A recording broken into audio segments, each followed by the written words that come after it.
Hello, everyone. Good evening from Hamburg. How are you guys? Hey, Amber Eyes. Hey, Eve. Nice to see you. Hey, Fabian, Bernie, Sami, Georg. Hey, how are you guys doing? Glad to see you back again. Yeah, as if it was yesterday. Like yesterday, like the day before.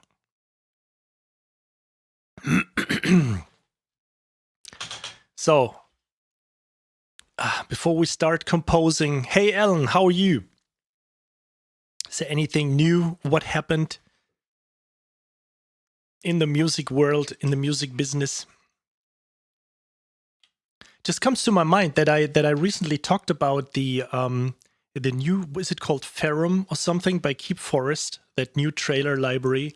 Hey Sam, definitely wanted to download that freebie and check it out too. Put it, into my music somewhere. But we could do this, like maybe next week or something. Hey Chris, nice to see you here. You have the bell activated. That's so kind of you. Hey Kim. But Chris, you know what's really, really hardcore? The last time when I checked my YouTube analytics, I've seen that maybe just 30 or 40% have, or 30 or 40% of my viewers have subscribed to my channel, or I think it's just like 20 or 30%. So 70% are watching without subscribing to my channel. So of course I would never force people. I just ask sometimes kindly, but it was kind of shocking to see that 70% is just watching the channel, watching the videos, but not really caring about subscribing. I can totally understand when the content wasn't just interesting to them, but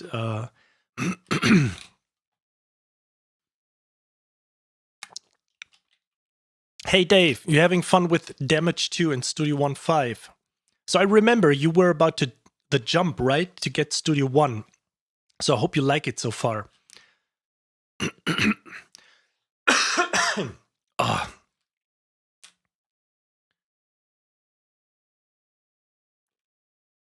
Yeah, Kim, I totally can relate to this. I think I love enjoying watching live streams even more than watching some kind of TV shows or something, or movies currently. It's so interesting to see. It's a completely different world,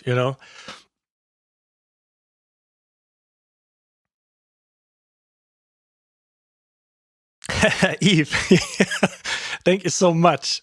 Yes, that's really, really, really kind of you. I think you're still here. You're still visible down here. Where should I point? There was a last payment happening by Anonymous. Hey Nadia, nice to see you. Yeah, so probably from now on, since we have basically solved, I mean, I didn't solve the producers of those little plugins that you can sneak into Studio One to compensate the negative delay. So we'll probably have my new setup totally working inside Studio One and slowly getting away from Cubase, unless it's trailer or video related, game cutscene related work. So today you probably see me fail a lot. You probably see me thinking a lot about what to do or how to go, because I thought I would never do this to just announce in a live stream that we are going to compose a track in the style of John Williams, But this is what I want to also say, it's totally okay to fail. I mean, not just to fail live in a live stream, but when you fail at home and you're composing music and you think you're not good enough, you just keep on doing it. And at some point you will reach that point where you say, okay, I can reduce some stuff. I can maybe try another way, and then you get it all working. So I'm just have to see that. Okay, it's connected. Chris, I'm much happier with Studio One. Yes, to be honest, I am. When it doesn't come to video-related work, because the video player in Studio One is basically non-existent. You just throw in a video, and it's just there. It just exists. You don't see anything. It's like you can't really grab it. You don't have a track you can move around. So you have to just guess where everything is. Of course, it starts always at bar 1 or 0, but you can't really, treat it like, I don't get it, to be honest, because 99% of all softwares, doesn't matter if it's music software or video software, you can always see a video track as a track and a music track as a track. So I don't understand why the video player is just one window where you just go in here and say open video player, and then there it is. Hey, Ed. So, and yes, in general, Studio One, I think I just like the drag and drop stuff a lot. That the ability that you can just go in here and just grab a VST and drag it over to the arrangement, and then you go to the effects section. I know I still not switched screens, and just put a reverb on this, and have all these things that feel natural to work with it. So let's say the drag and drop stuff has been implemented naturally. The entire software is based on drag and drop, and recently Cubase is trying to get away from this. Create track, select instrument, go to the search button, or just pick it with a mouse, grab it, and then assign everything. So it just takes a long time. So if you just want to work intuitively, and it's not just entirely focused or based on orchestral stuff where you have a big template and you just want to see the tracks there where just data is on, it's just a killer. It's just a killer workflow, because you can just drag and drop stuff in there. You just like literally just flying it over, just dragging it over and keep working. No, it's actually not a steep learning curve. It's absolutely easy, because everything.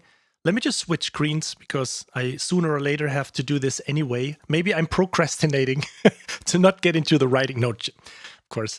But if we just change it, you have your list of. So, this is the thing when you are in Cubase. I should have like a comparing session, but it gets a little bit difficult because of the MIDI stuff happening.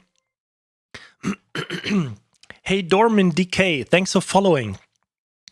To switch between all this stuff, the MIDI and, like the connections happening from Studio One and Cubase.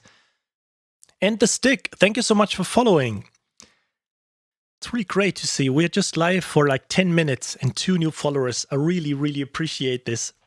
So, but from Cubase, you have this sidebar too, but you always have to go to jump to some folder to get somewhere. And here you have like instruments, effects, and, like the files. If you have like specific MIDI loop files, like I created a while ago, you could have like also loops. There is also shop implemented. You have the cloud, and you got your sample pool.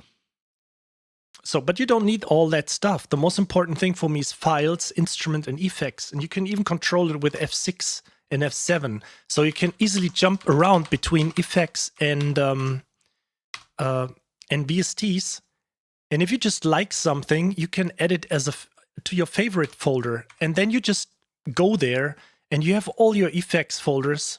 You have your favorite folder always on top. And if you leave it open, you can see all. So, for example, if I would love to have whatever, Nexus on my favorite list. What's wrong with my throat today? So I'm just, you can't see it. My head is in the way. Let me just try to move this for a second. Let me just close the statistics of stream elements. So you just see this in here, and then you just say favorite. And then you just moved it up to the top, and then you got all your instruments here. And when you go proximal Bach, thanks for following.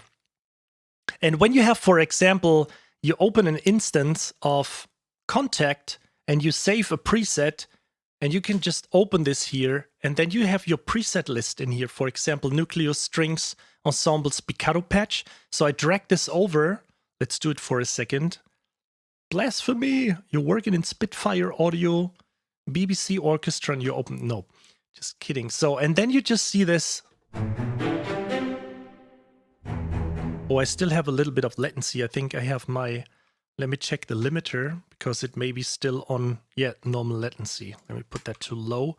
So, and if you just want to get rid of this, remove track and instrument. So you can quickly come up and save up. Basically, you can have like your entire list up here and put all your presets to this. And then you can just work.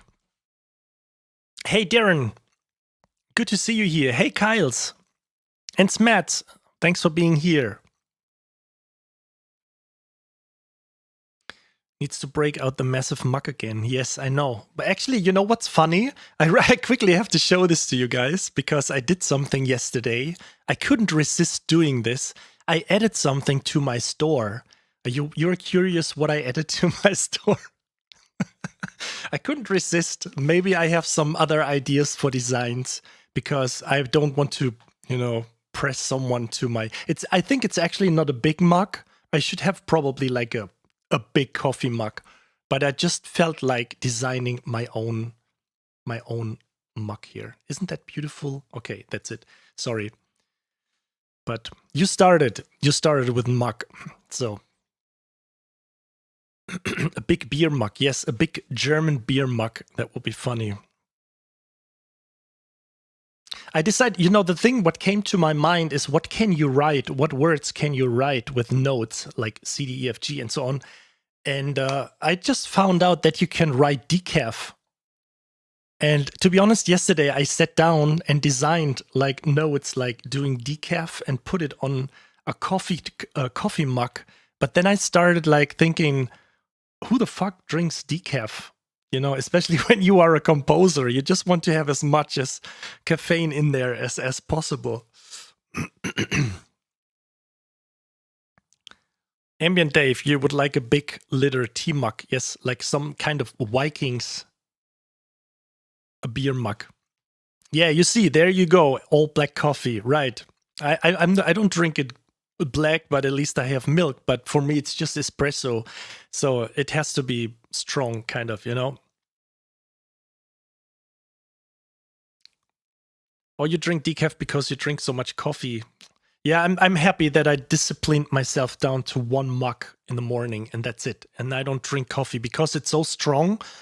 I mean, it's like espresso because I think I digest this better. Hey, Vitaly, nice to see you. Hey, Agent. Wow, we raced to already like 57. Somebody just left right now. 58 people. That's awesome. So we decided to write some music. Okay, so how do we do this? I should just start writing and pay attention to the chat once in a while. What I want to do is from that track that I want to take as an inspiration, I want to at least have this very first ring, so like the very first hit of that you know, piccolo flute and the bass drum and the bass hit. And I also want to make sure we are 2 at 3, 4, and I want to kind of get the speed of that track. So it's probably, I'm just guessing. I didn't prepare anything. So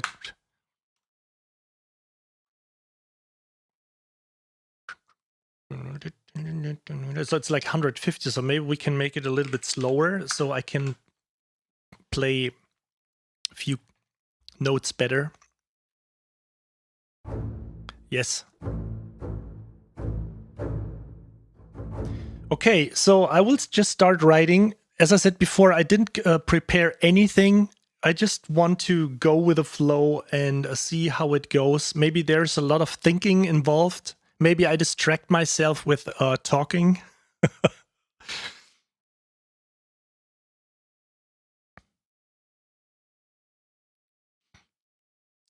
Okay, so just in case if I miss something. You need my help with music. So maybe you can just check my my Discord server. I just want to I think you should see it down in the comment section if you're on YouTube. I think also I put it on Twitch. If you just check the info tab, you find my Discord server. So you can contact me there. You can also contact me on Patreon. So I will just try to come up with something and get like a basic route done. Probably we work a little bit different because I absolutely don't know where this song is heading to. What's going on in this track? All I know is that I want to make it like a 3/4 fast-paced, yeah, kind of atonal-ish escape or like chasing track. I don't even know where to start. So maybe just with a double bass. Okay, so let's come up with some kind of a basic structure.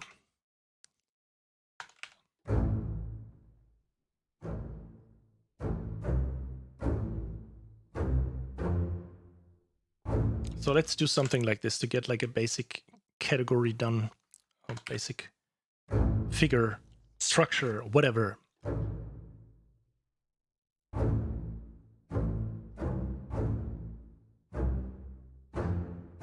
No odd meter.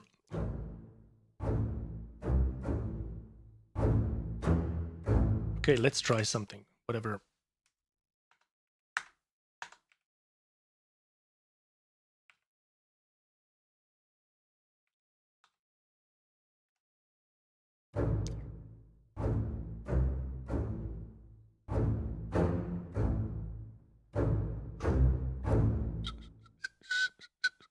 So, and just have a new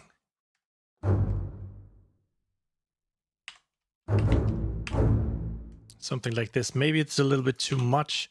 So we will, it takes a bit to actually hear some music. But I should mention this right away. So we are going to, we are forcing us to just write with Spitfire Audio BBC Symphony Orchestra. So I totally forgot to mention this. We are just using this. I actually loaded, I didn't even talk about this. Alex, what are you doing tonight? So we got like all the strings loaded, or at least like the most important instruments.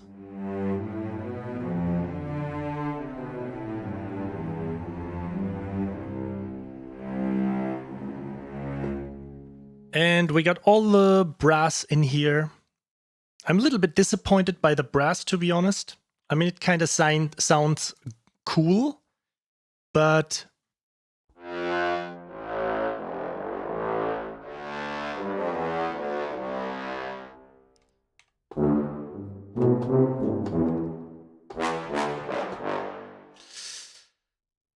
I know everything can't be as explosive as Junk XL brass, but it's just, I mean, what I find most important is not that everything has to sound epic all the time, but the most important thing is that it sounds like out of one,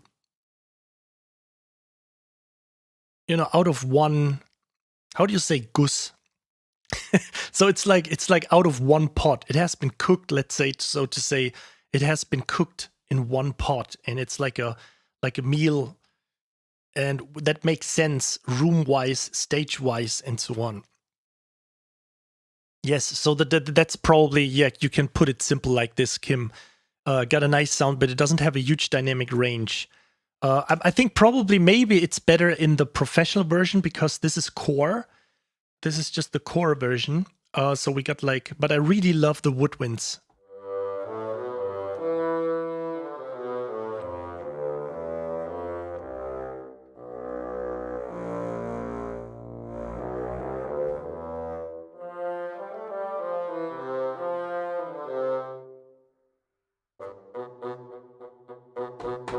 But there is not really much happening. So if you, for example, listen to Metropolis Arc 1 or, other libraries, there is a little bit of more stuff going on here, dynamic-wise. I really love the percussions. So I don't want to go through the entire library, but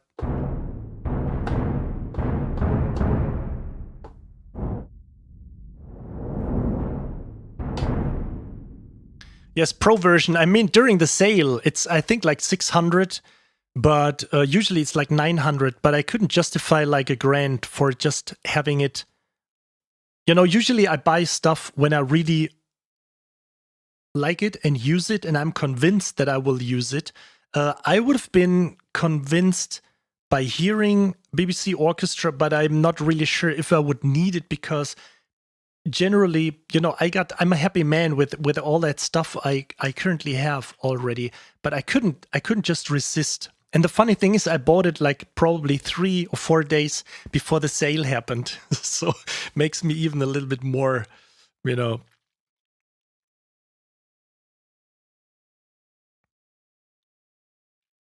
Mr. Toby Bass, yeah, you know, the thing is, I'm always a little bit, how do you say, it doesn't matter, strange, stupid, kind of, you know, exceptional when it comes to comparing libraries, because I don't see any reason in comparing libraries. So I just thought about this recently. How could you answer this in the best way? And my short answer would be, if it would be 2 different producers, if it would have been 2 different conductors, if it would have been 2 different orchestras recording in the same space, or replace anything else, one conductor conducting the same orchestra in 2 rooms, I could say I'm comparing these 2 libraries of that one producer or that one company, or assuming 2 companies would have used the orchestra, the producer, the sound engineer, the orchestra, and like, you know, it has been mapped or coded by 2 different, produced in general by 2 different sound developers.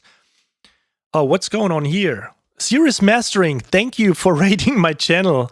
Thank you so much for hosting. Thank you a lot. And thanks for also Maximal for following, and is it Intikalol? Thank you for following. So, Proximal Bok, yeah, I already introduced you, right? So thank you so much. You guys bring me out of the concept. So, but if it would be like 2 libraries produced by 2 different companies using the same, let's say, categories, like the same people, the same, I would say, yes, I can compare these libraries because there is something similar in this. But the thing is, if you have like Cinebrass, for example, which sounds absolutely great at the Sony stage, and you have the Air Studios, or Lyndhurst, was like Air Lyndhurst, like the same, but it's like recorded in Air Studios, and then I don't see any reason to compare this. It's also 2 different orchestras and 2 different library producers. So how should I, you know, yeah, okay, I mean, that's the most dense. But if you have little money and you just have money for one library, seriously, I would totally don't even listen to whatever professional tells you something about the library. The only person you have to that has to work with that library is you. So when you think, you know, Spitfire sounds awesome, and the BBC Orchestra sounds awesome, or whatever library, you just go with it and you just get it. And if you think a library by Cinesample sound better, and this is where your heart is and you really love it, then just go with this library. Because, I mean, I told this before, but I had this situation that a professional told me, you have to get this library because this is the shit. And I got it and I was unhappy. So I returned to the stuff I used before. So don't listen to professional people. Storm Physics, thanks for following. And hey, Sylvie.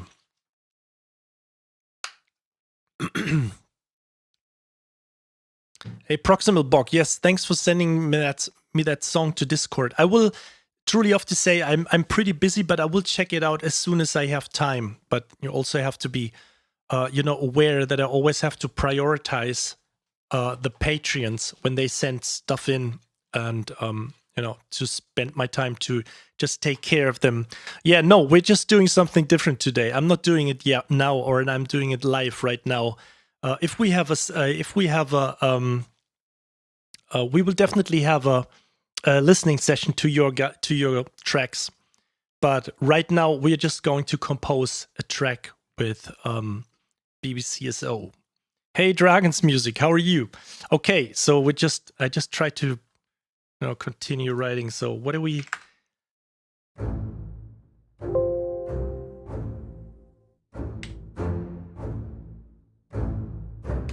So I just slipped off somewhere here. Let me just make sure this is quantized. I'm still at 16 bars, so we can probably go to... I didn't even assign my shortcuts yet.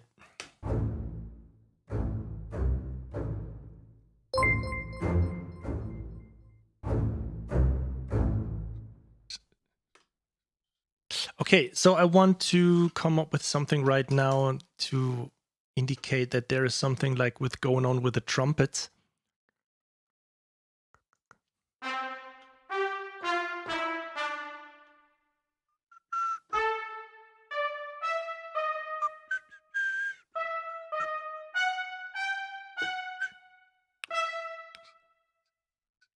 Okay, so I will just play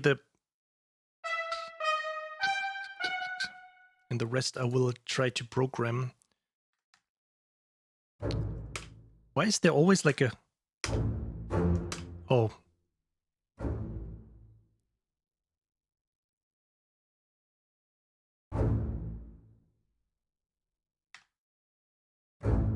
Where does that pickup note come from? I didn't do anything. Please, Studio One, don't go that... Oh, snap. What happened? Why do I have... Why I have this pickup note? Where did I set this?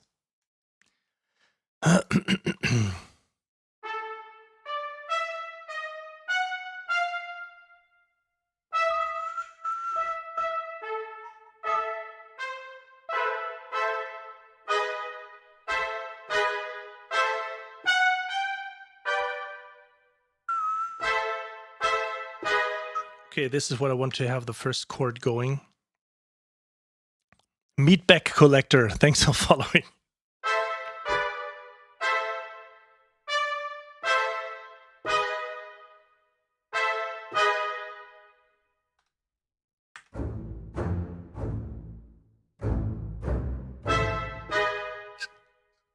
Okay, so the rest I will do with...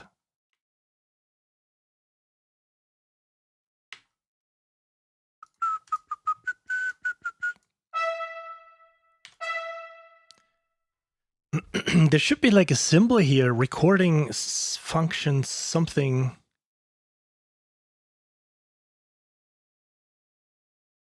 Why is that stuff always happening in the live stream?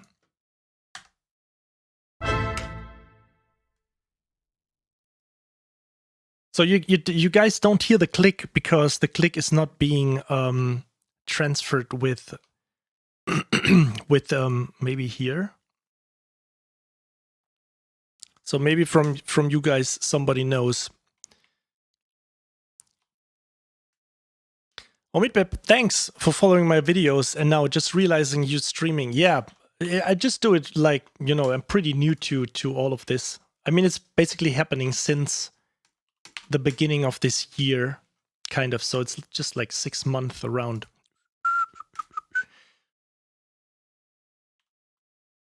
Okay, let's just activate this for a second and then...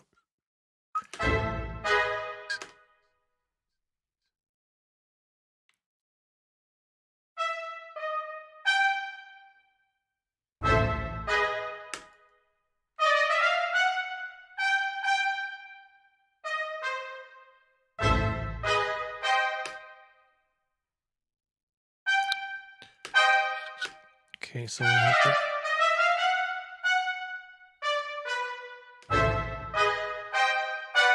So it's basically just like, major chords. Just I can't play it that well on the keyboard, but if you just stick, I mean, if it would be like, what do we do? Not major chords. Sorry.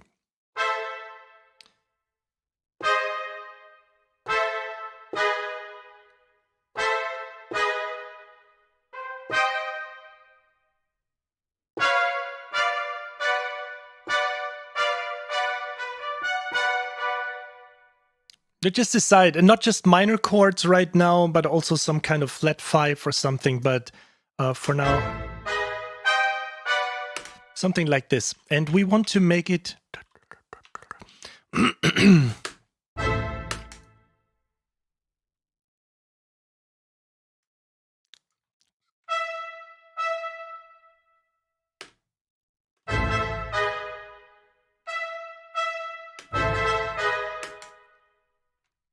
that typical, let's say, kind of like this, how can you say this, like this little Williams-ish pickup.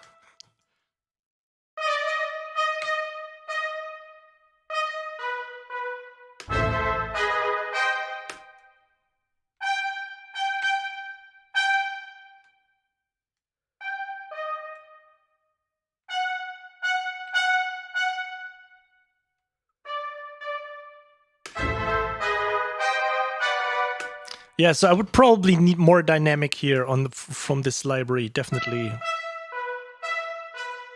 It's a little bit too late here.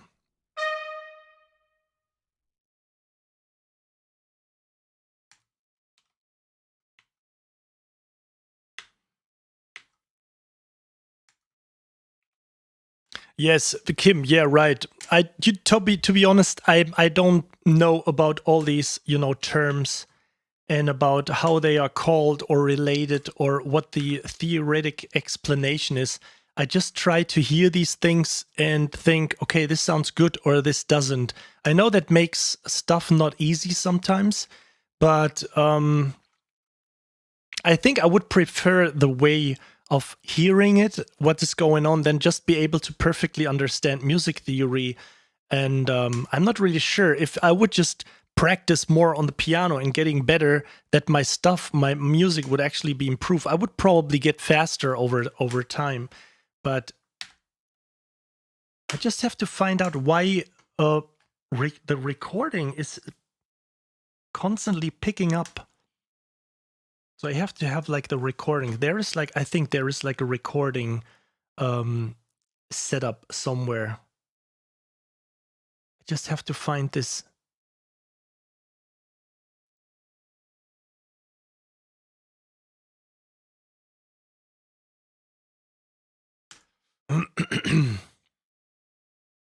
I don't know.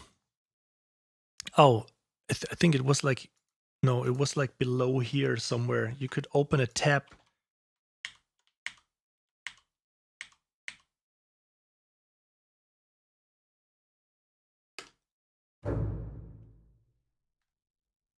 I don't know. Maybe somebody of you knows.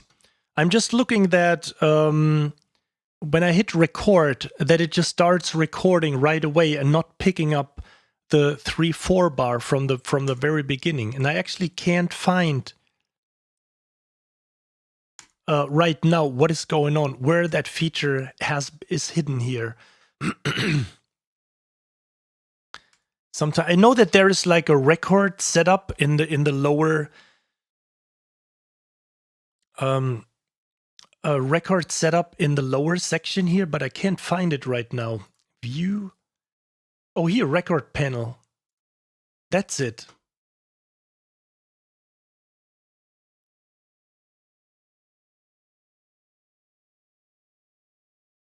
No. Shift C. Oh, thanks. What is this? Where can I find this?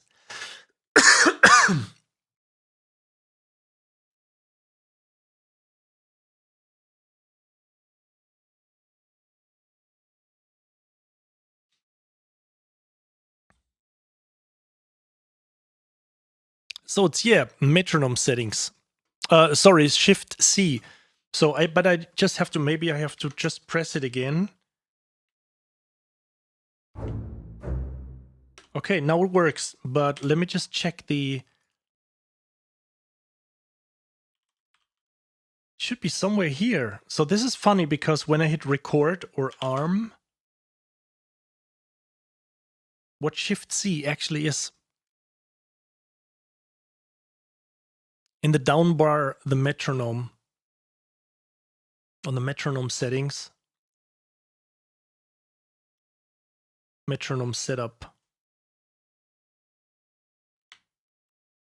Oh, pre-count. Okay, I got it. Thank you so much. You saved my evening.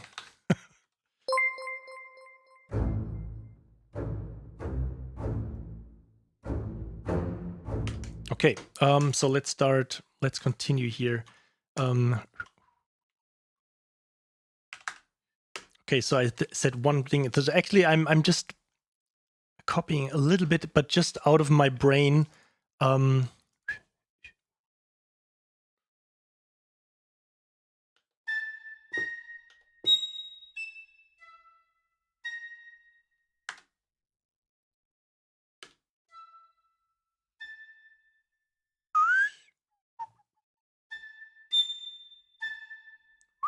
So we have rips here.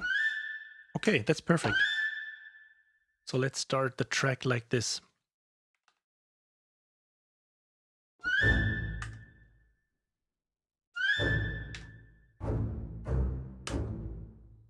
So try to make it a little bit different from the track, but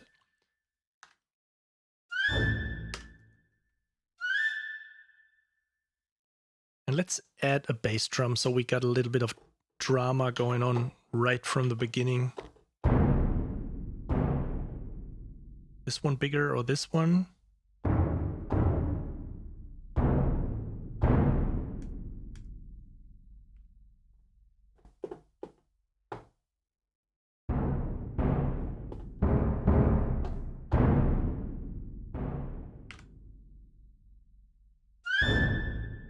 Okay, sounds very interesting already.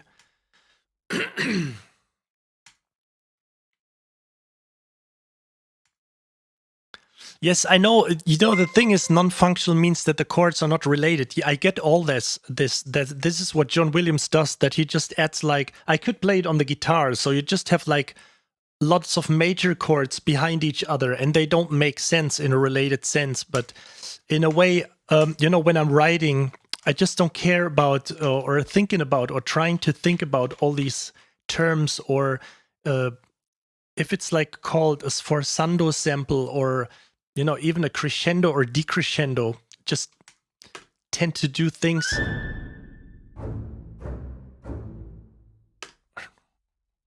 Okay, so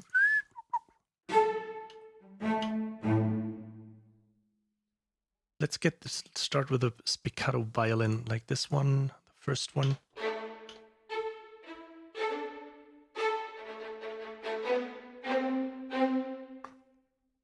Okay, this is probably the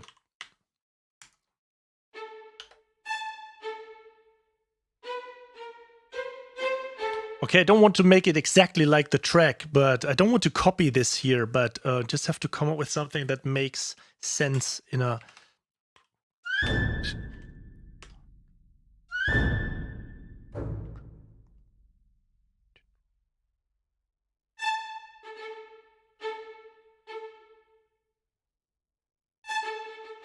Okay, let's do it.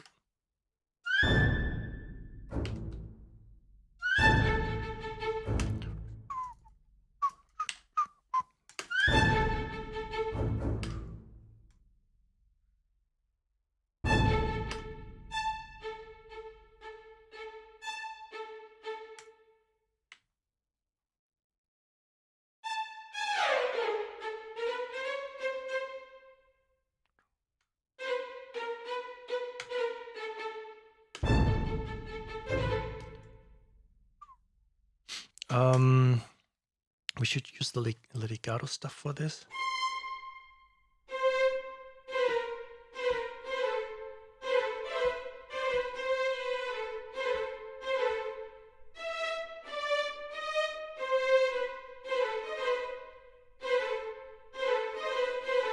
Kind of sounds not really like convincing, but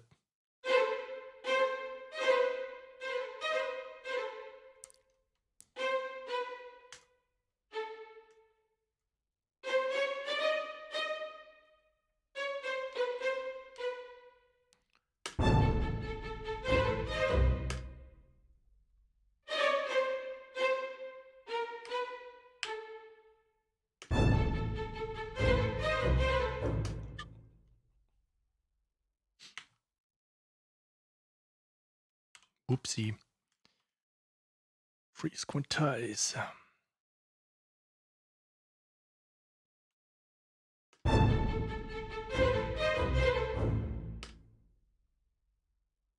Hey, Jess.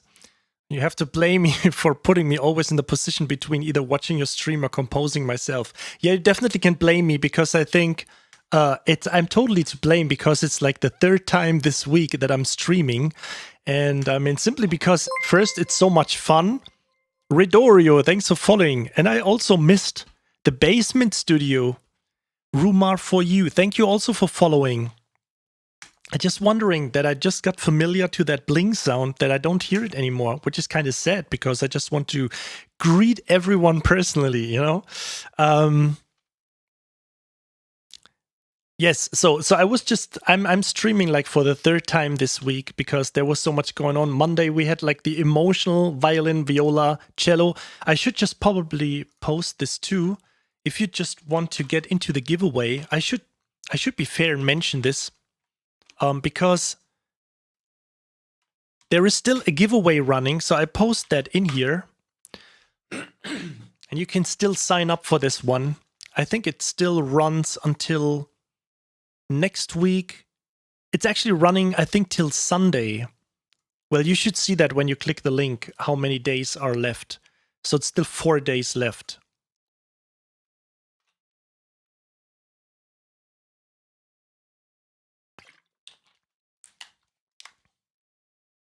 Yeah, Chris. So let's just yeah, and on yesterday we had like Heaviosity Damage 2 going on. Oh, you got it. Yeah, so Best Service will do a little dance, Alfredo. Probably, but it's really like an absolutely amazing violin. It's probably one of the most realistic ones I have heard, and so I know I talk too much again. Let's just continue this.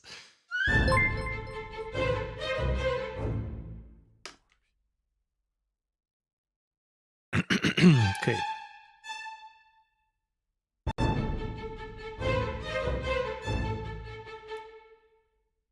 No, just move this down.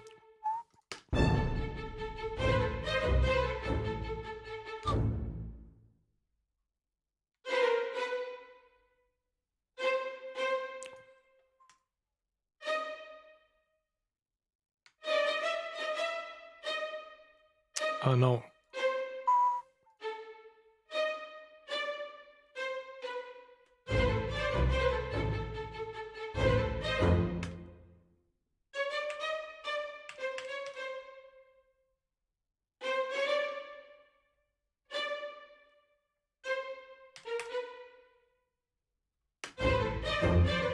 Okay, let's do it like this.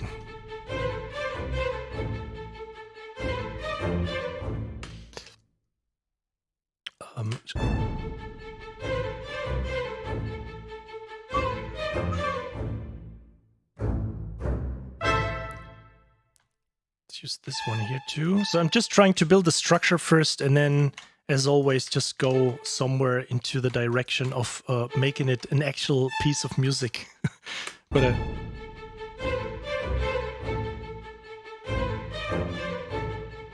no, this sounds stupid. So it sounded better.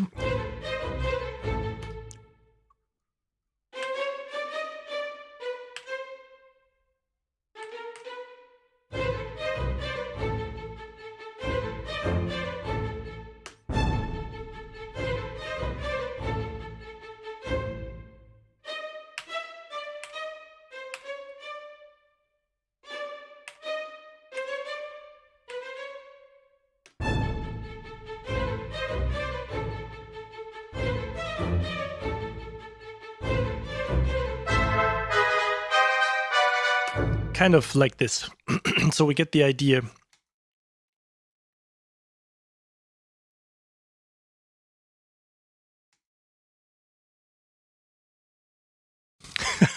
Neil, thanks for asking. Agent, thanks for answering.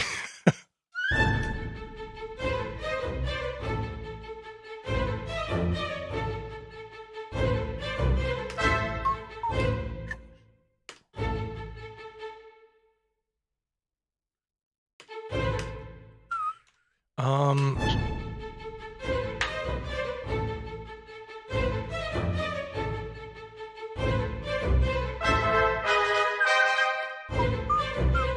or we leave it for now. We can decide later.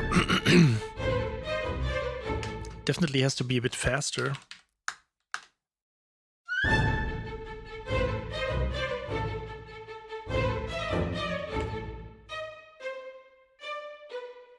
Still not sure how to build this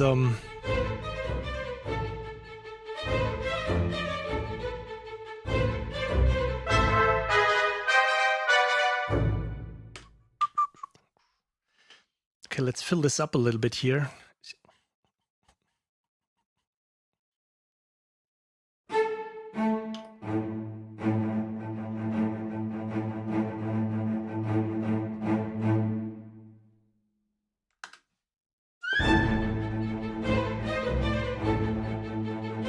Okay,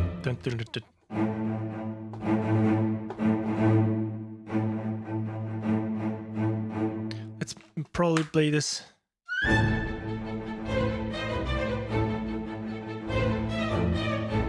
Just play this 8 notes and then start with the violas and putting like the something like these rhythms in between. Why do I do this?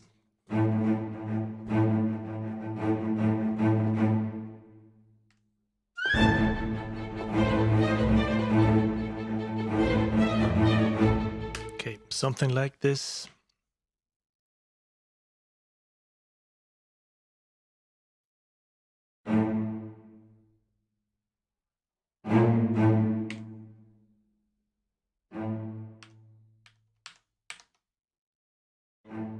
Oh, I don't have the correct.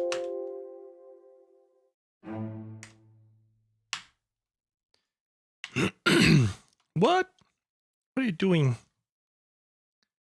It's kind of, I never get used to this. Usually people say something is wrong, something is buggy with the software, but it's actually a feature that you when you quantize stuff, and sometimes it slips off to another, you know, bar or to another note value. That something is wrong with the software, but it just remembers the original position where it has been located to or placed in, recorded to.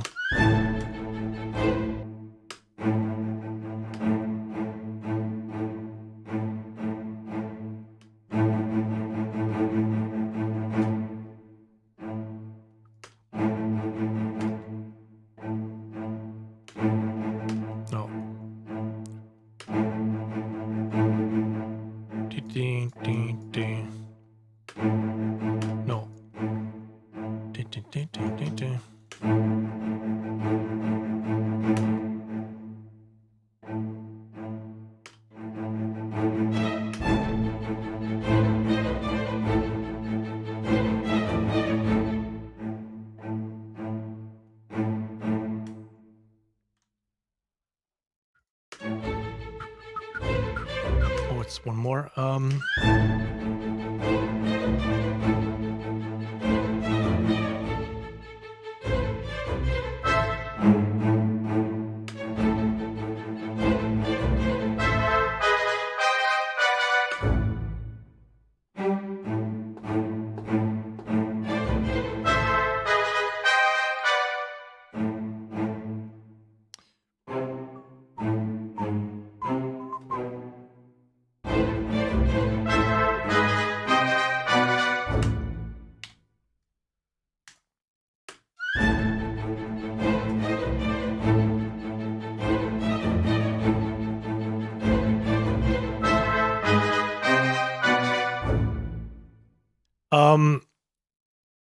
Hey Dirk, how are you?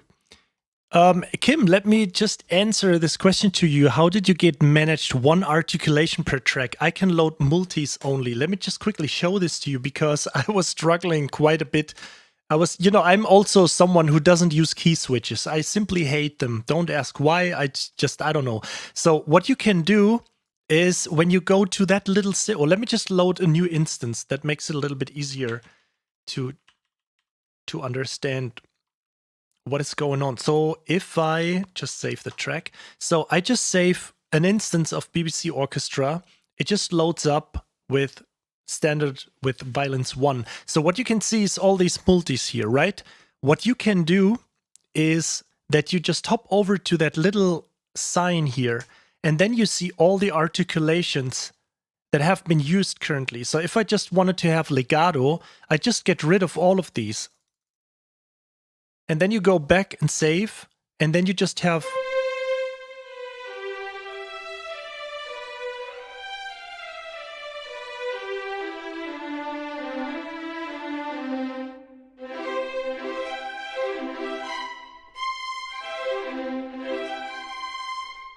I should get my head in timing, you know, for it. And hitting wrong notes, that's the most important thing.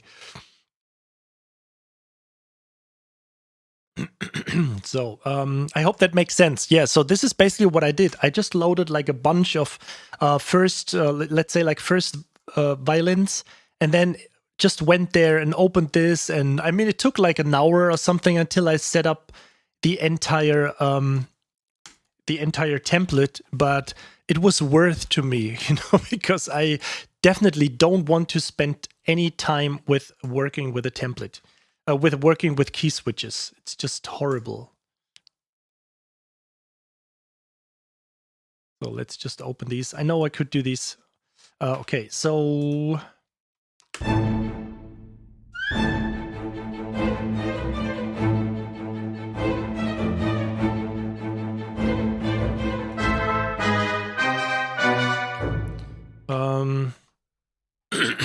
so I hope we can get some more dynamics going on with the violas.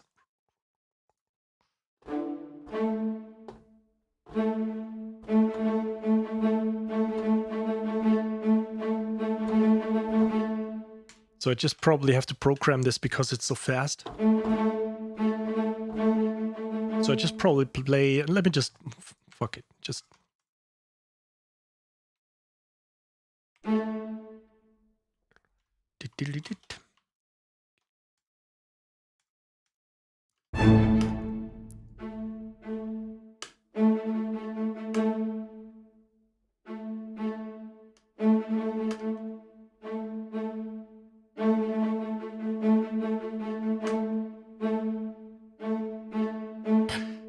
To be honest, for spiccato samples, I don't...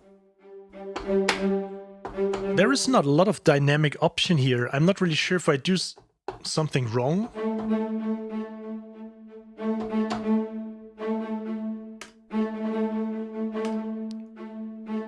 I probably do the mistake of composing too much with low volume. So I probably, this is almost always a good trick. I'm not really sure if it's working here, but if I think that I miss volume, I just crank up the volume that forces me to work with lower velocity settings. So...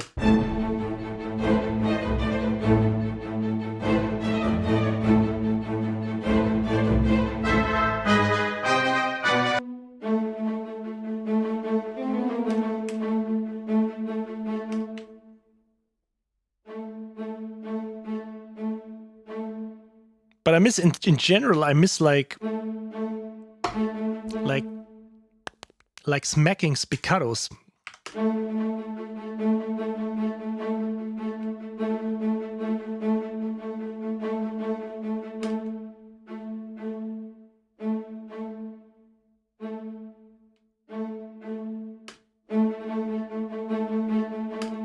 Let's try another way.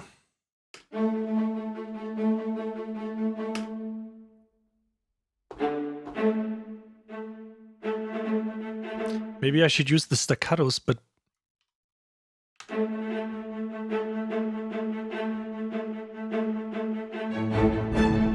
yeah,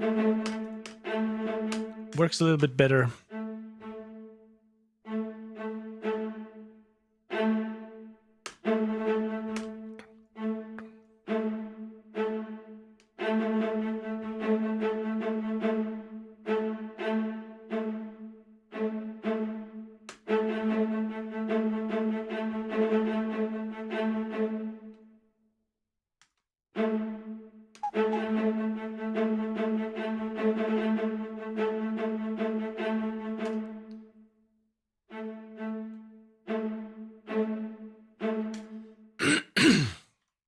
So this is something I actually miss on a lot of compositions. Not,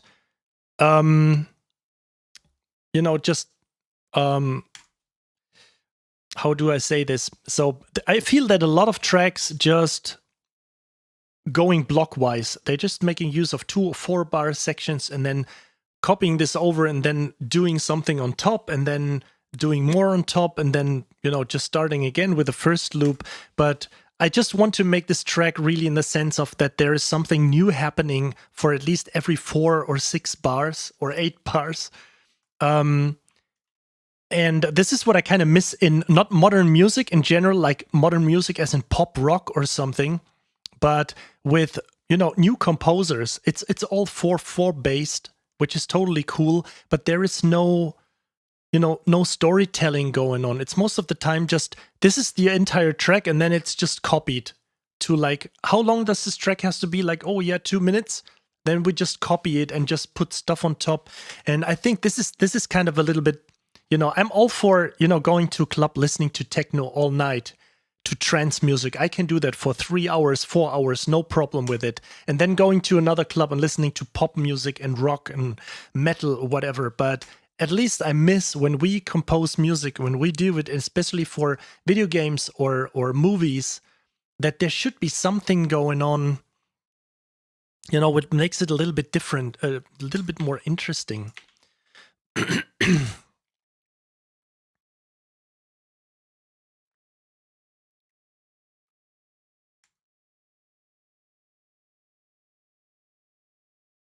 Okay, so I'm just reading a few comments here again.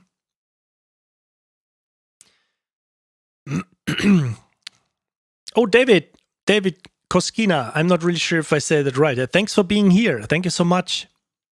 I know we had a few talks or a few chats on VI Control, actually, and I think on Facebook, but thanks for being on my channel here.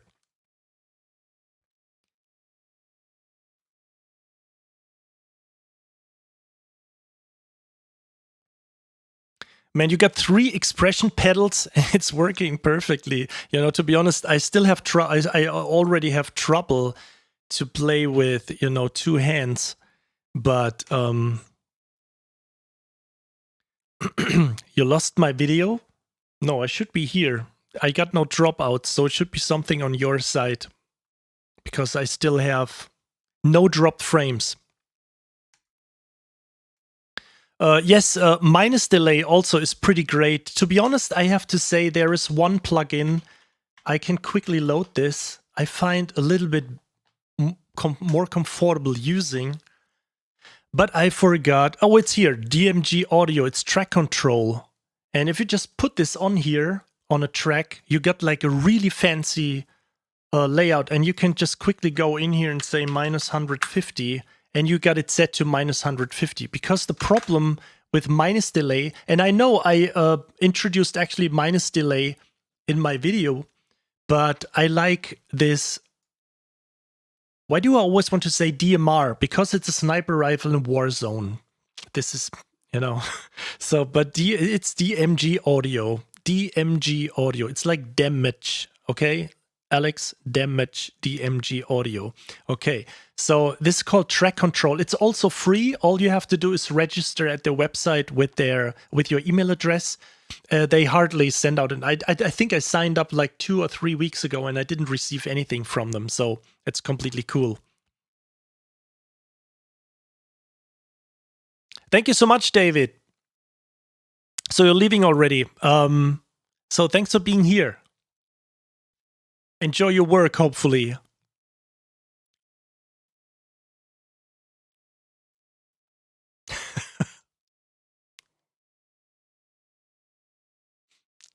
Yes, I mean, probably it would be a problem if you, let me just get rid of the plugin right now. So yeah, I'm just reading that you can make basically any library emotional or epic. But yes, to be honest, yeah, back then Albion 1 didn't have a lot of high dynamics, but I tried to compose this epic track, Feel the Steam, I called it back then.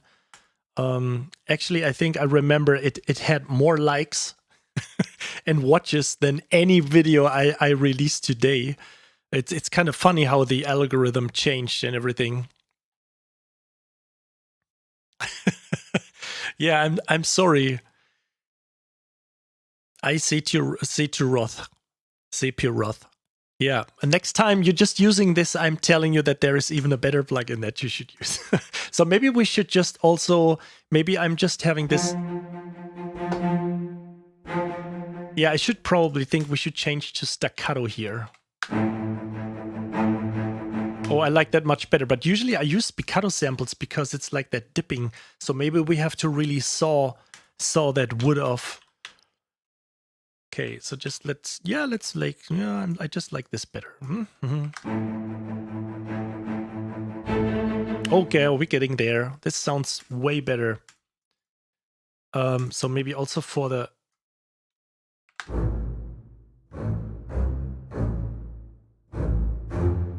So we got a little bit more metal here. This is what I want. Just want this thing to rock. Just don't care about John Williams. I'm such a dick.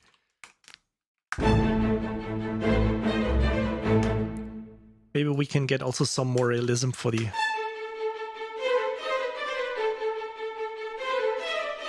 I think that sounds much better.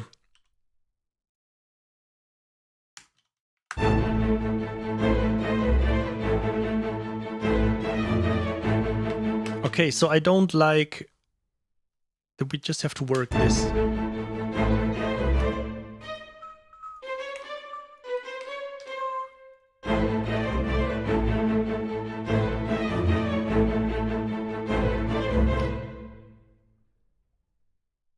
let's just copy this over.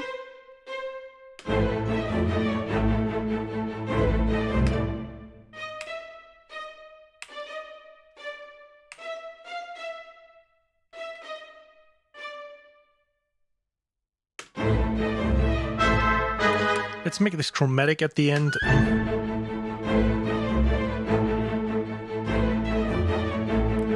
We get some little... Some players are still drunk, so I'm not really sure if we just... let me just...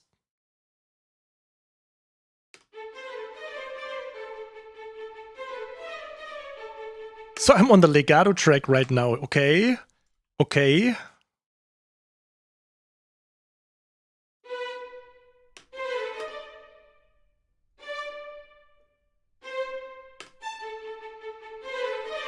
No, there's too much. This is, I think this is always the danger when you record in a too much of a in a room, in a hall, that you get like, you do fast legato, but you still get the too much reverb from the hall, from one of these each single samples, and it's kind of is. Let's just go back to Staccato Violin.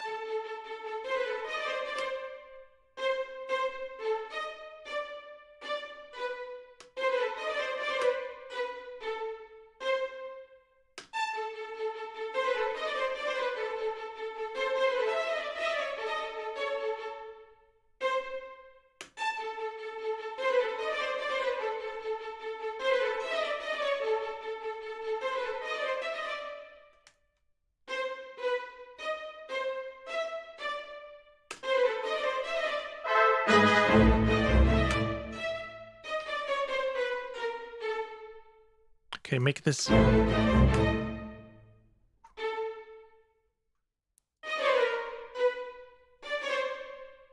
Make this 6 tuplets.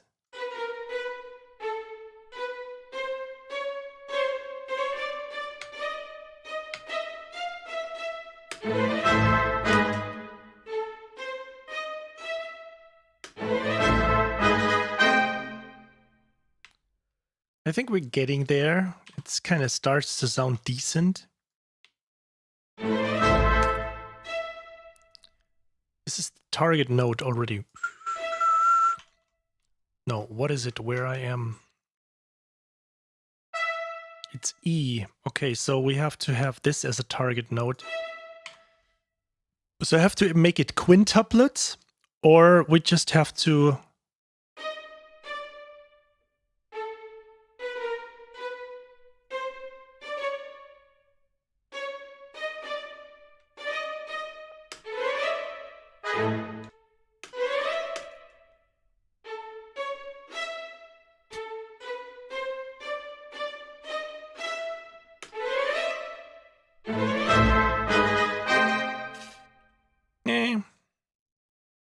It's okay.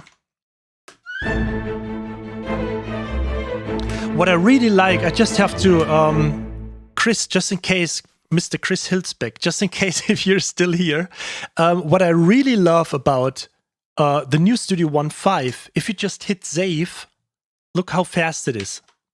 That's it. Did you see like that little, I just tried to, no, I just have to do something.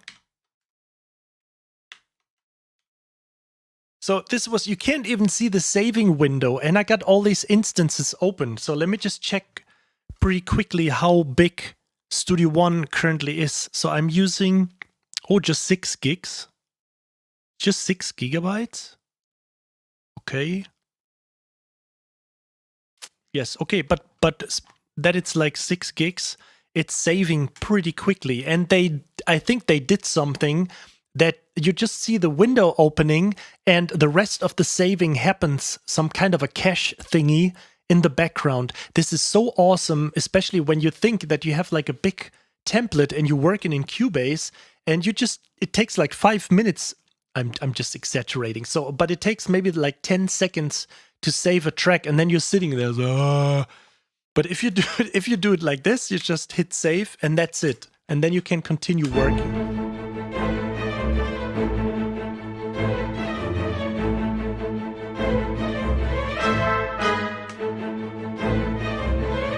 And so we just have like the...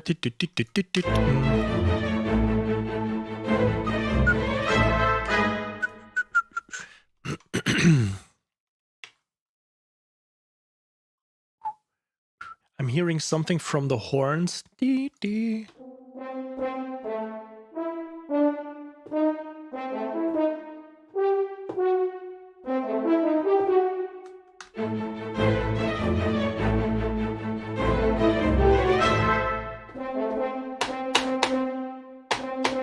This is all... Oh, come on.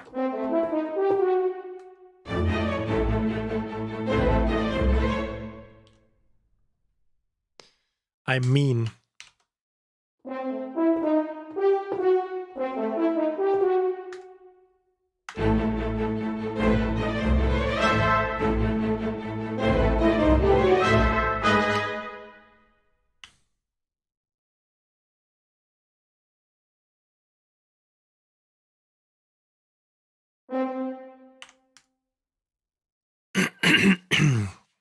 Yeah, I could drive it. I could add some kind of, like distortion. No, like more EQ, something. But I mean, if it's not recorded like a big, like a smacky staccato, then it's just like, I mean, it should be a little bit more like this. This sounds like mezzo forte. Okay, F. Not really sure what I'm doing here right now. Okay, no.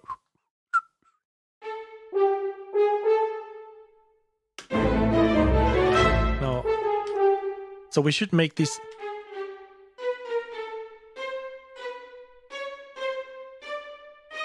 Oh, that sounds better. So we have C, it's like octaves all the way. Okay, so I got this right. No here.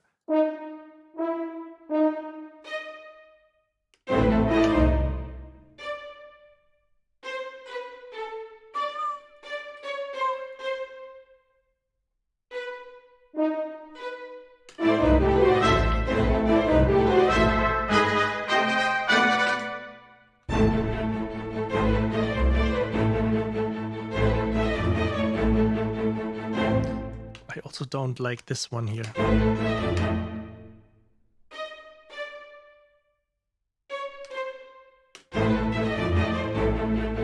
Okay.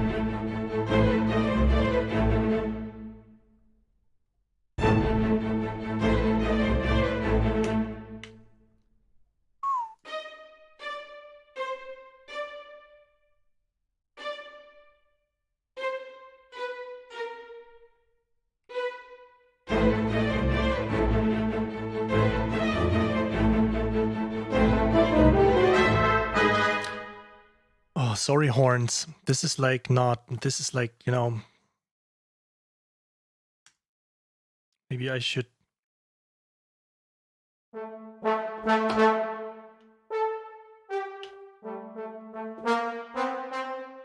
Okay, should probably have the trombones playing this part. Okay, there's a little bit of more balls going on. I don't even know if I just have stopped the horns in here, so I just have to check this out. Let's load a new section here.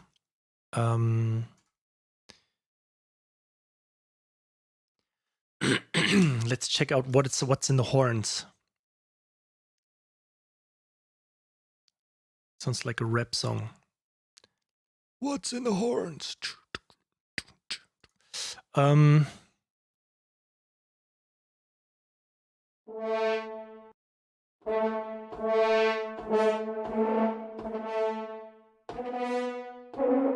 Trills.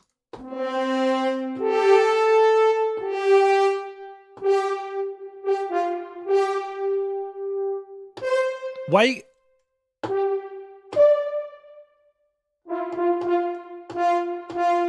Why is there in the sforzando? Why is there such an attack? And also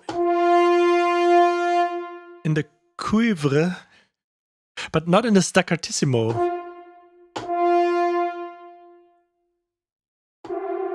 I don't understand this. No, so okay, we just keep continuing what we have. Maybe I just have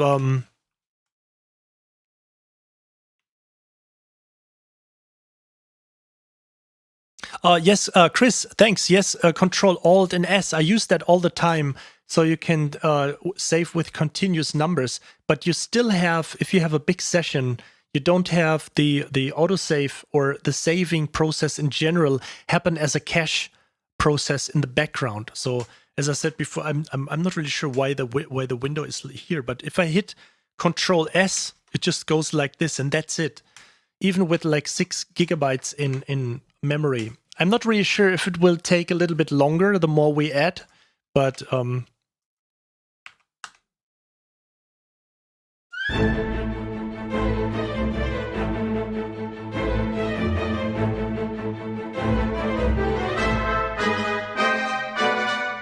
okay, sounds kind of cool. So let's add some flutes. So we got this whole thing sound a little bit more like John. I mean, this is not my goal, but I just want to make it a little bit more fancy.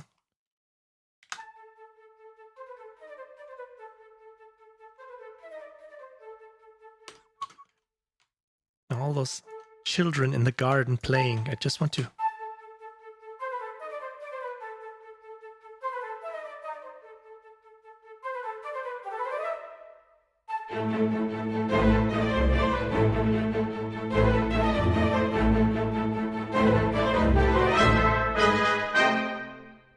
Okay, let's also have the Piccolo Flute play this.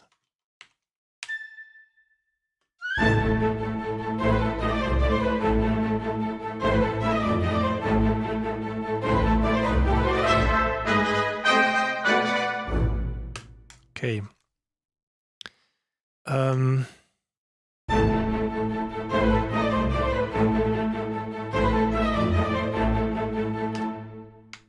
Let's also play the oboes.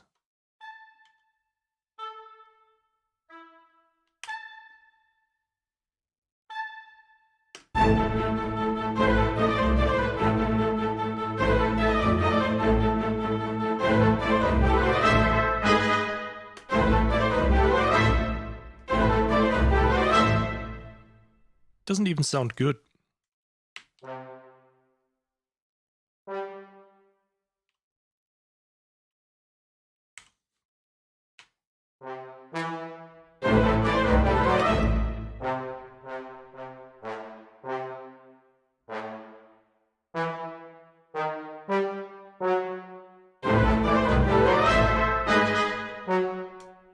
Okay.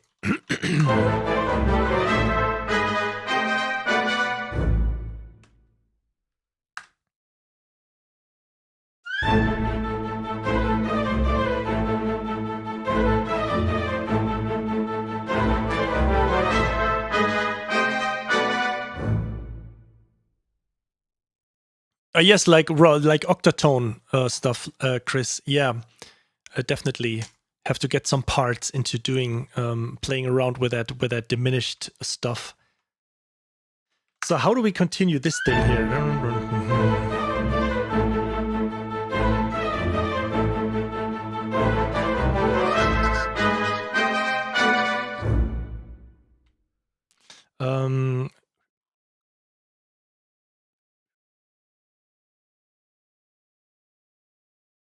Okay. Let's turn it around a little bit. Let's not repeat this here. I mean, repeat it, but just keeping the...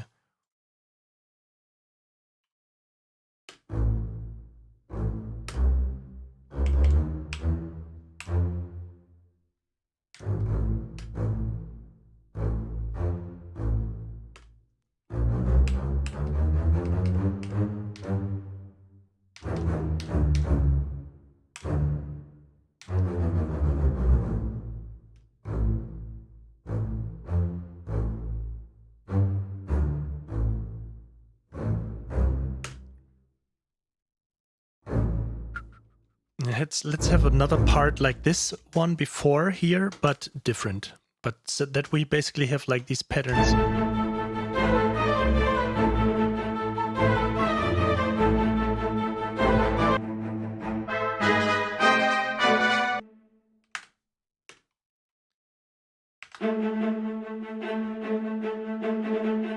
Okay. Second violins.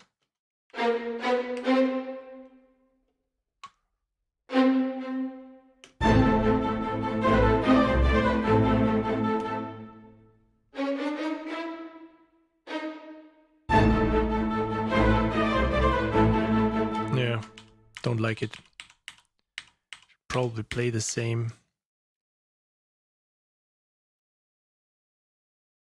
Anyway, let's fill that later.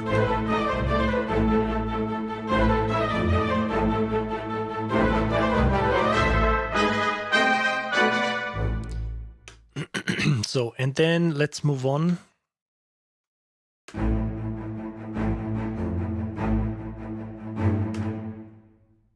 Let's actually go with the, this time.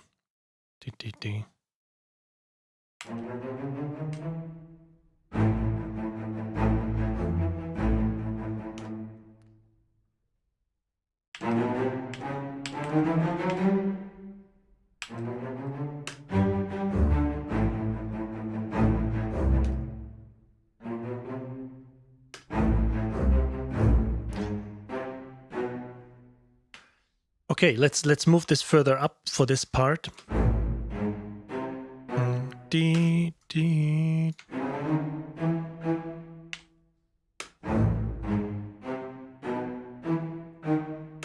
Okay, let's just have it like a 6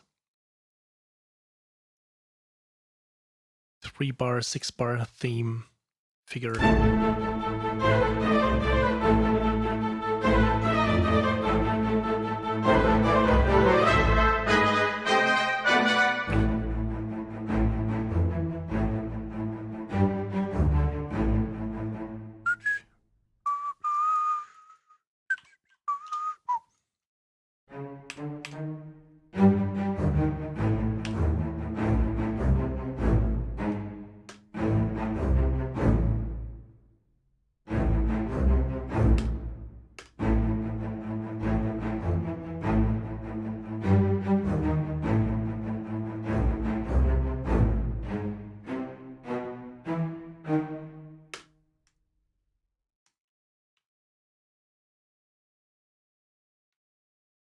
Do here.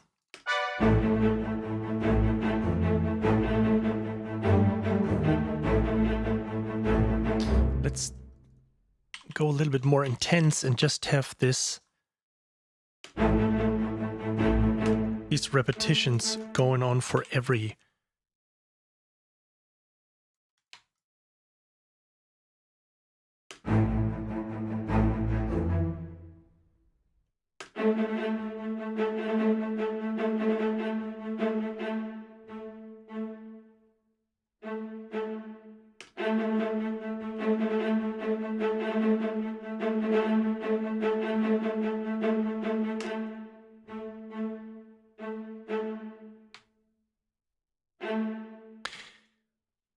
Holy fuck, man! We have like 83 people in here. I thought I see. I thought I see wrong. Man, this is really awesome. I think this is probably the most so far.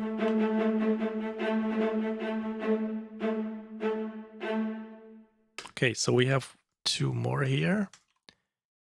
Thank you so much for being here, everyone. And sorry if I just missed someone greeting personally.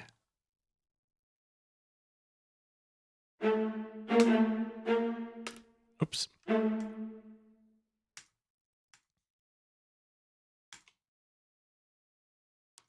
Dirk, you count as 2 because you mentioned that you're getting fat. Just kidding, of course.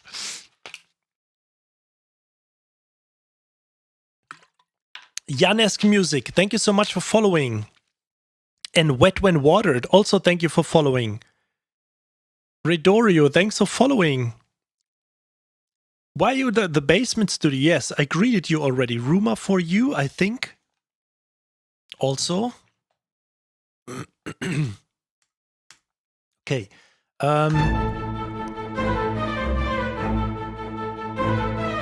David, no worries. I know Dirk. He totally will throw that back to me at some point. I'm pretty sure of that. No worries about this one.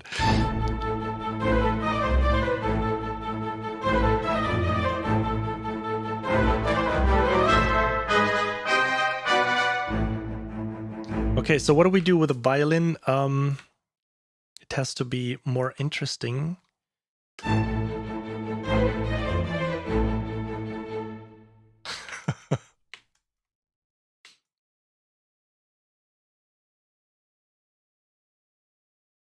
Okay.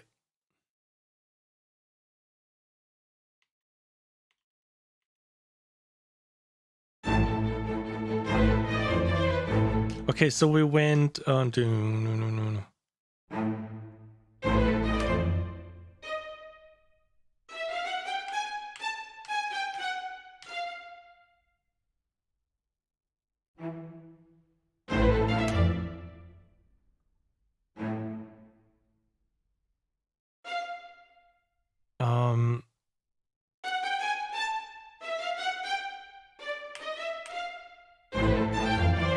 No.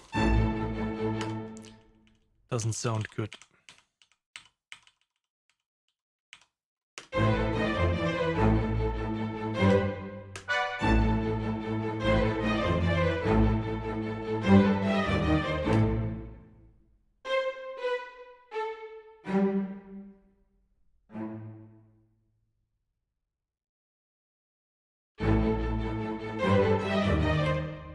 So we're here at why I'm not hearing.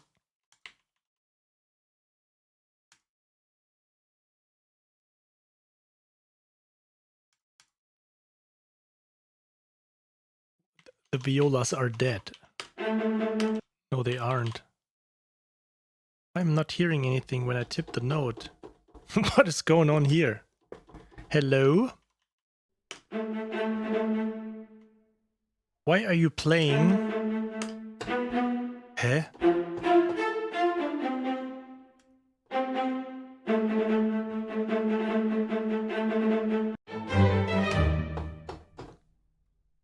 Did I mute them somewhere here? Oh fuck it. Oh.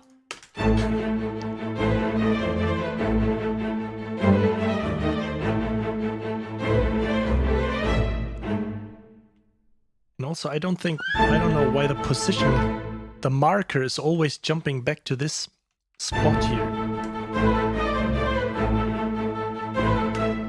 What is going on here?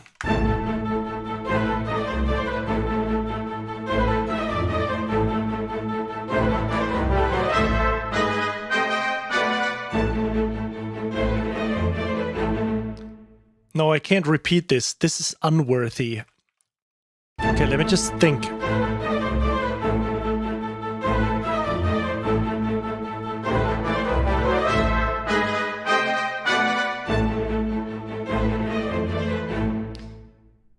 No, let me just think for a second.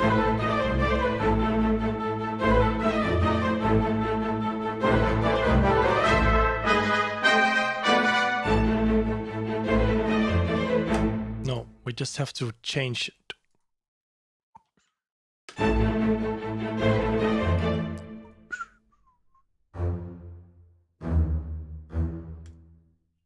Okay, I know. We just have to change the rhythm, not the notes.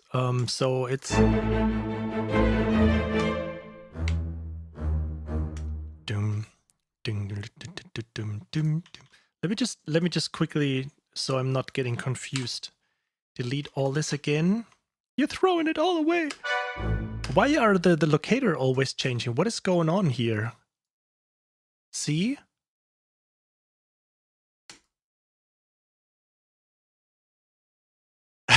I did probably like highlight something again. Oh, this is how you can see the record panel. Now I got this too. So maybe if some kind of Studio One specialist is still here that is more advanced like me. So I'm not that I'm in general advanced at anything, but automatically quantize selected notes. Just turn that off for a second. So I still don't know why there is always. No, this doesn't have to do. I'm not really sure why the auto scroll. No, that doesn't. I don't know what's going on here.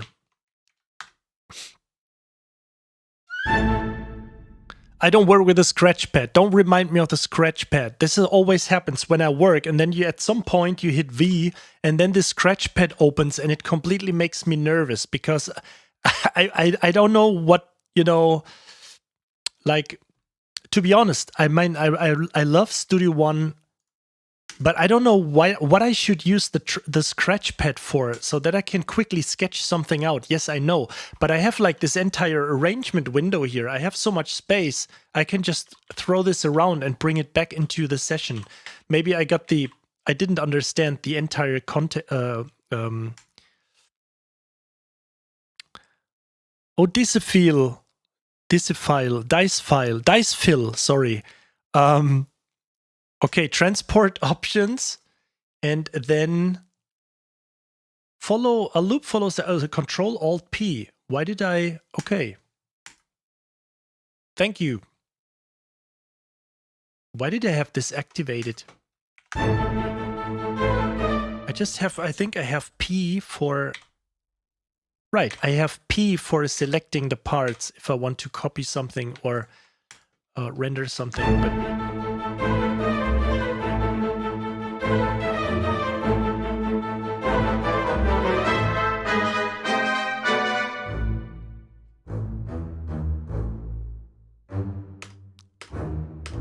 Okay, that's good.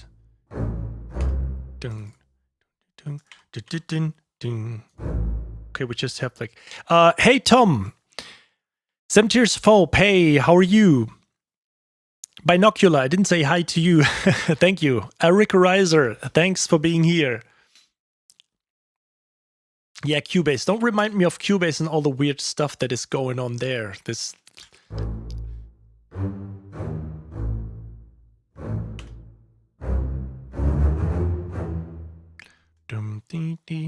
Okay, so we just have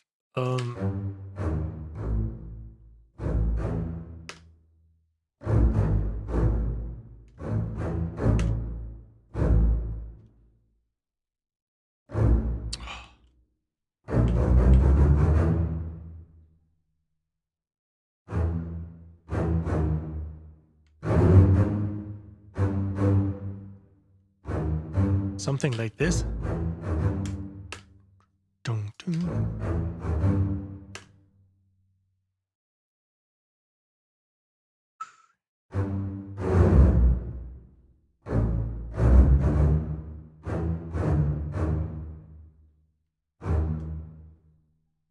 Okay, so you just want to have something with like some fluttering, stuttering, tremolo stuff here. Okay, so.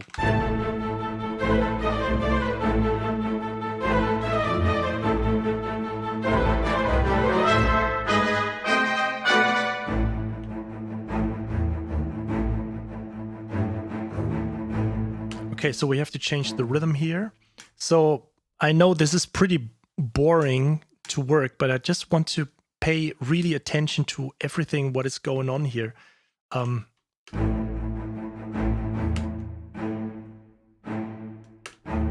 Not paying attention to what is going on. I just want to make it not like, you know, one part, copy it, and then go on for the next part. Like you would eventually do more when it comes to trailer music or something. I just want to really dedicate a lot of time to 4 bars and then dedicate a lot of time to the next 4 bars to make it really like an adventure or to an escape track that some or a lot of unexpected stuff is happening.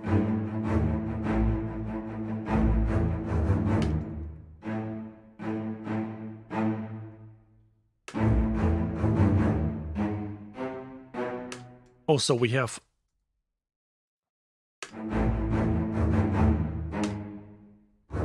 of course I want to have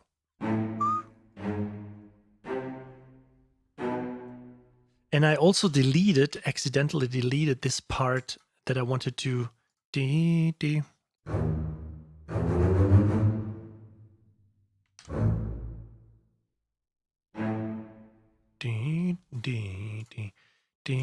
Okay, so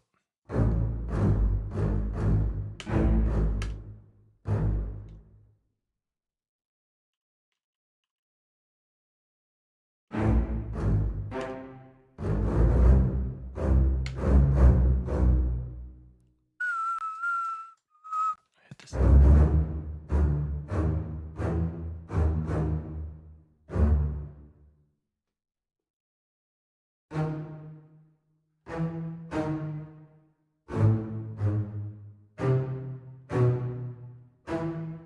Should be E.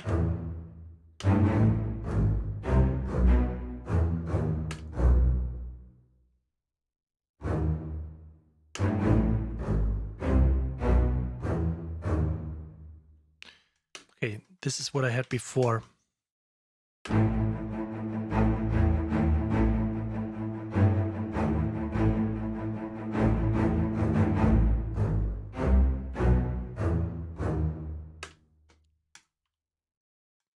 Just copy this.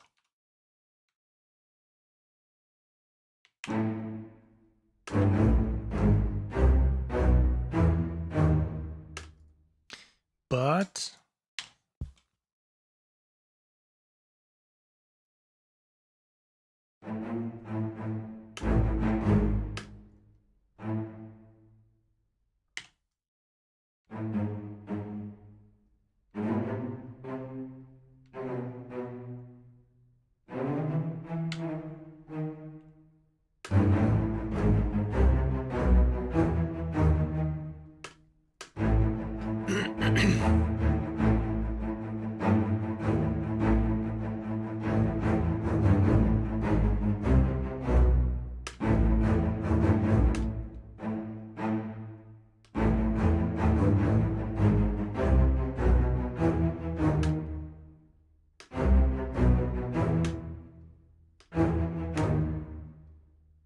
let's make it.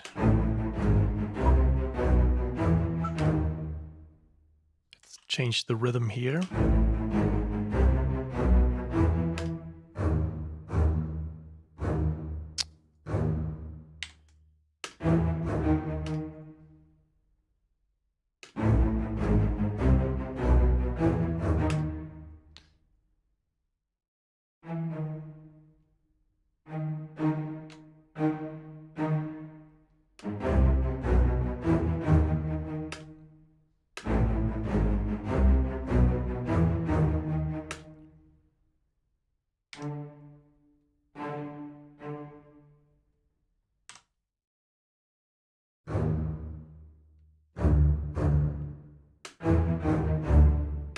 Okay, so this is the basic layout for this.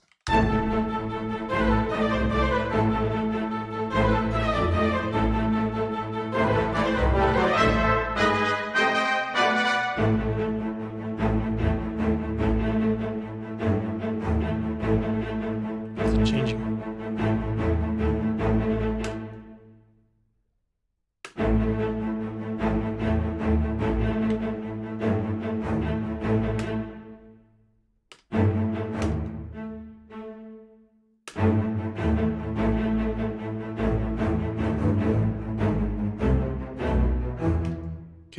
something else I have to think about for the viola. And now let's go on with it.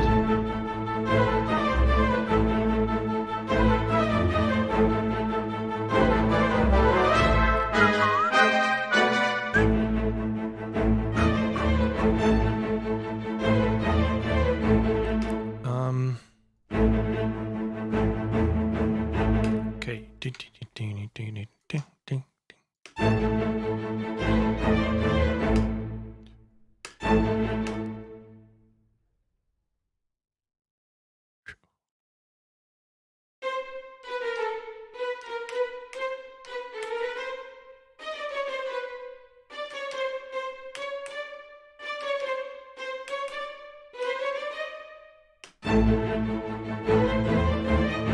Okay, yeah, just turn it around. That sounds kind of cool. Do we have anything going on for the woodwinds? No. Getting there.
We need more notes here.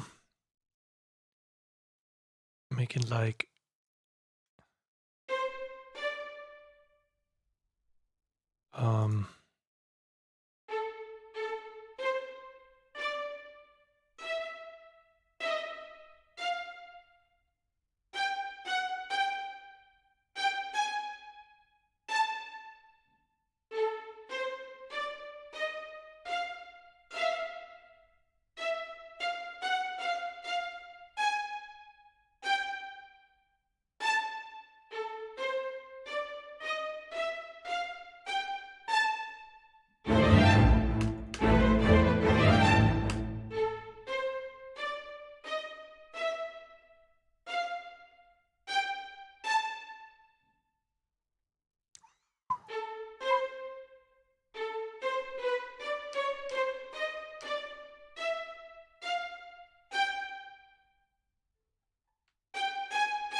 Now we got it.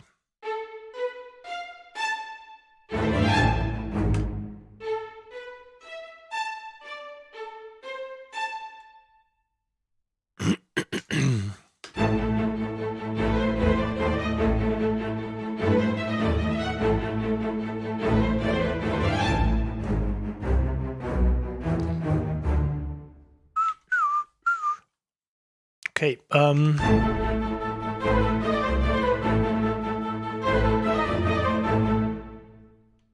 the violin, let's get the flute going. So sweet.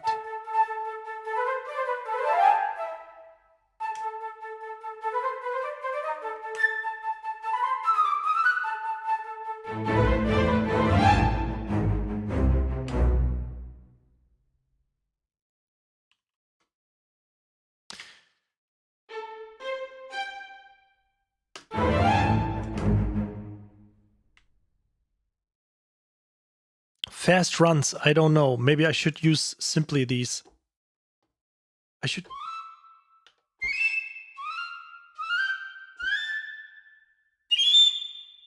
Sorry.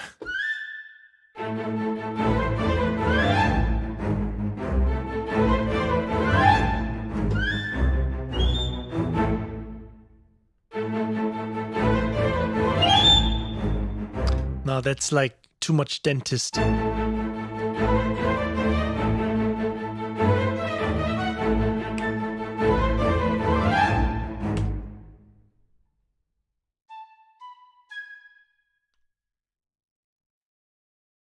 think it's pretty low for a piccolo violin, piccolo flute. I just realized maybe we should make it a little bit more intense and hurting.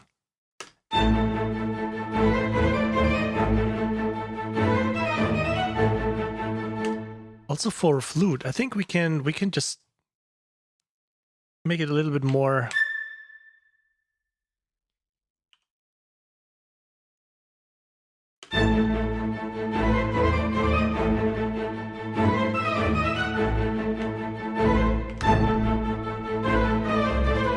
Okay, I think that sounds much better.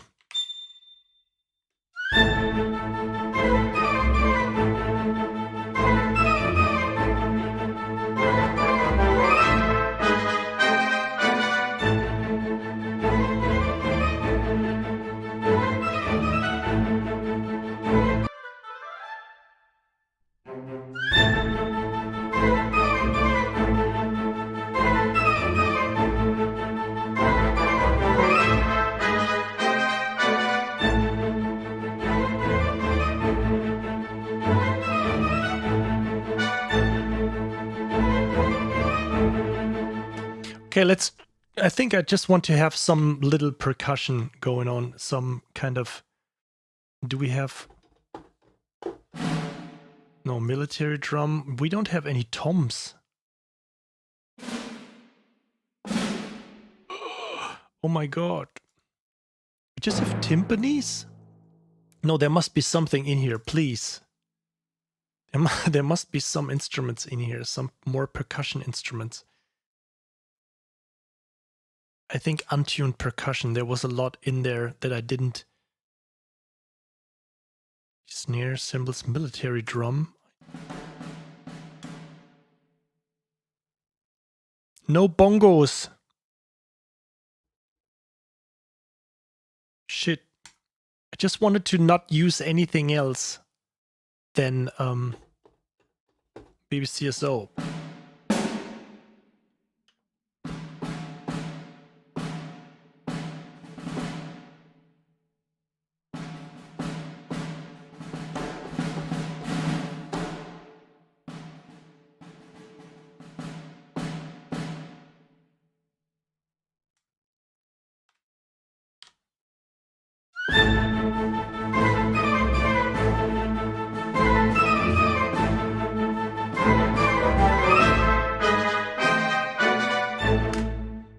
Me.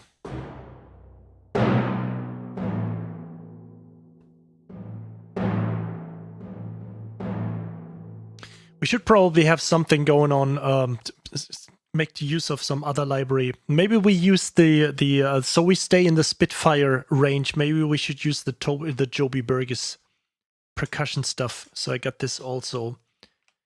So we undig that later and just try to come up with a little bit of a conga bongo groove. But I just wanted to have some more bassoon staccatos.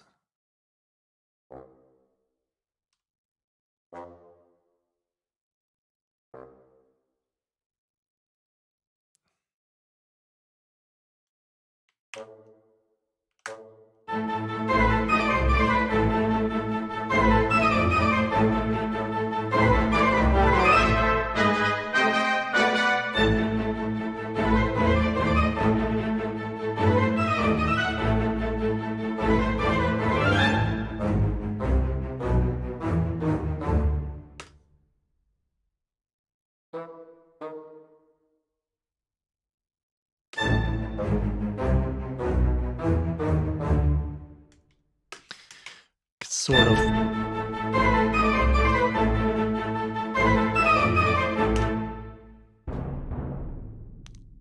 Let's at least have some hits with a Gran Casa here.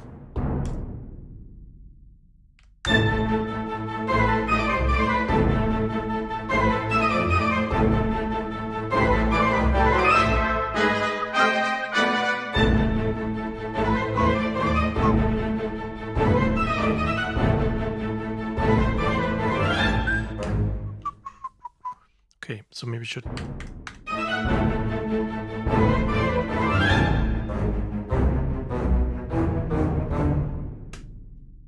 maybe a little bit too much, but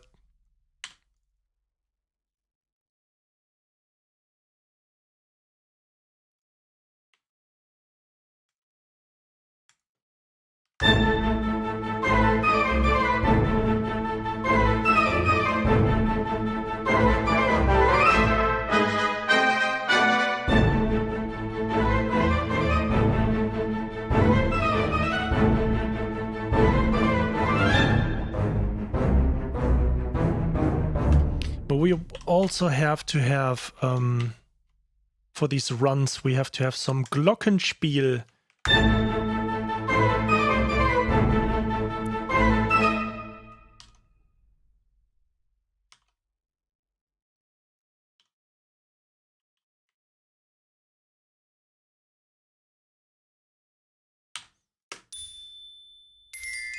Oh, sorry, xylophone. I just wanted to have xylophone, not... That would be a little bit too...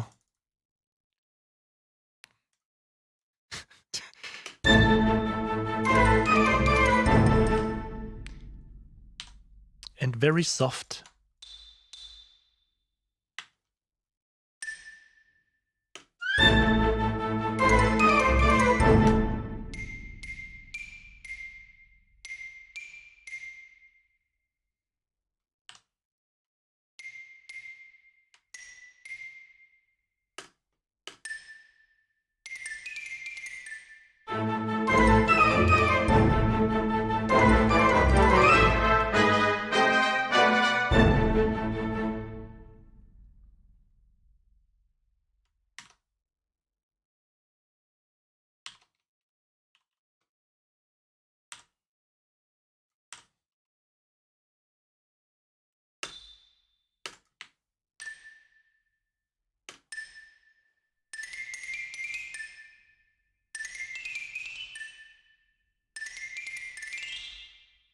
It's just like basically striking.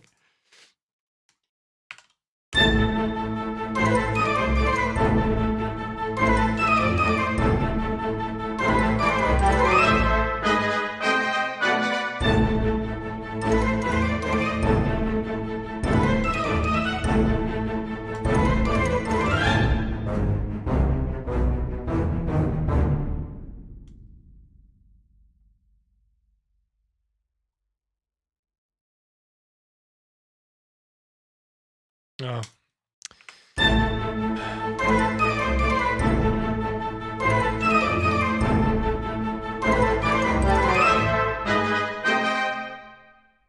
Okay, just checking.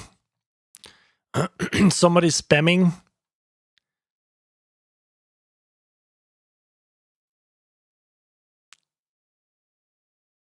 So Captain Winky, what's your if you have problems with audio pops and clicks, make sure your PC is running in performance mode, not balanced mode. Okay, that's cool. I think we got it.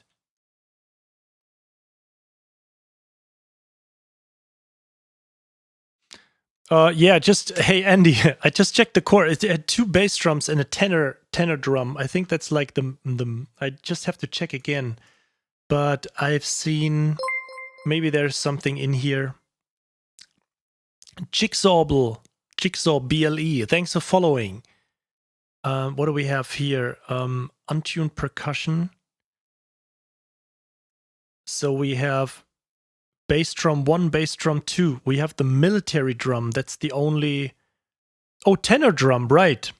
Why didn't I have this? I totally forgot this. Maybe I don't... Yeah, that's kind of... Let's use this. Thank you so much. Why didn't I... Let's just get rid of everything here. I totally overlooked the tenor drum. I'm not really sure why. Great, so we got something. Cow, thanks for following. BBC tenor drum.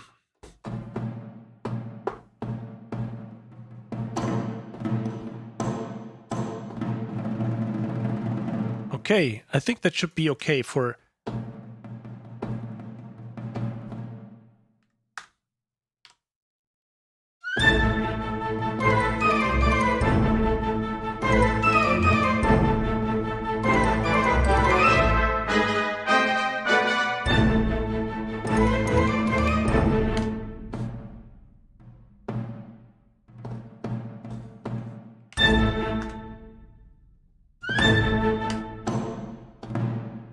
let's use this flam also at the beginning.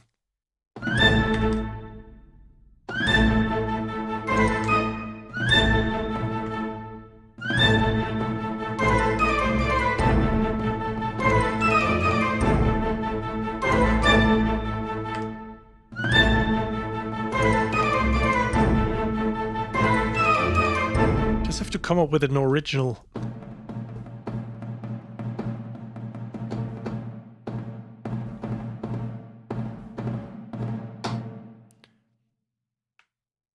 Yeah, at some point, I think when the chat is getting more, at some point I definitely have to get the slow chat going, but I'm not really sure if that is available on YouTube too, and so I don't want to have the some kind of a disadvantage for the Twitch guys, because I know there's a feature you can activate slow chat, and then everybody can just write every 2 minutes, so that it doesn't get that crowded. Especially very difficult when he's when somebody's like spamming, like that guy who probably calmed down a little bit.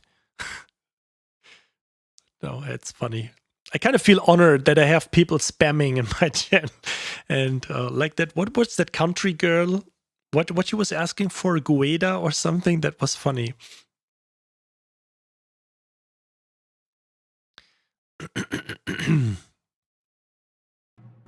Okay, so let's find a groove for this one here.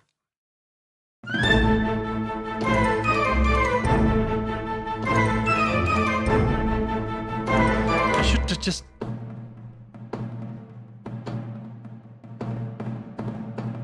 something like this.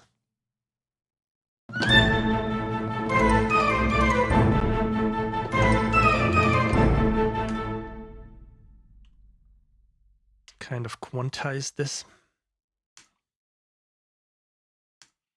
So we get 16th notes.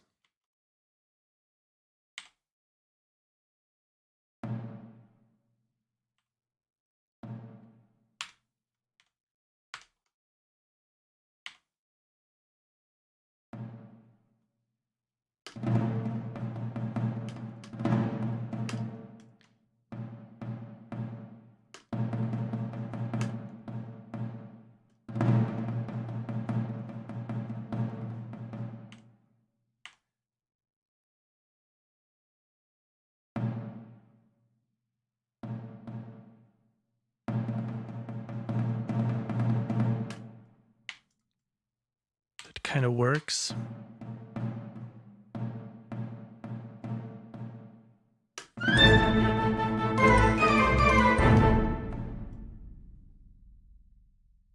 It's almost too crazy to program something like this, unless you should be probably like a versatile piano player and just play it in like this. But then again, you just have to do the, disregarding, if you're good at just playing this, you have to work on the all the accents and everything later on anyway.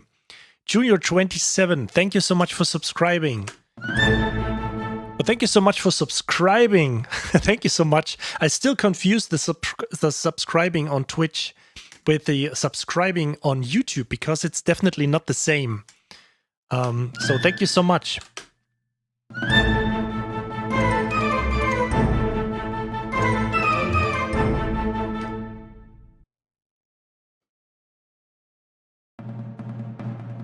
Also, one thing I really love about Studio One, just right when I'm doing this, you can simply hit the key D, and if you just do duplicating in Cubase, it always does this. It always duplicates until here. But I just want to have the software, or Studio One in this case, to detect what I'm generally trying to copy and what would be the next logical place to put it. So if I just have this entire thing selected and hit D, it absolutely puts it on the next beat, because it detects, hey, Alex did like a 4-bar thingy, or like, yes, like a 1 bar. No, actually it's like 4 bars. And then he's just copying the entire thing. And this is really...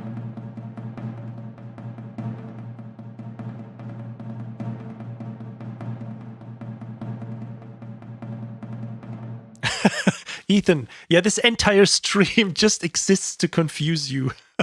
I just worked my ass off to you know, to kind of make it difficult for you to see that we are not in Cubase. So glad it worked out. No, I'm sorry.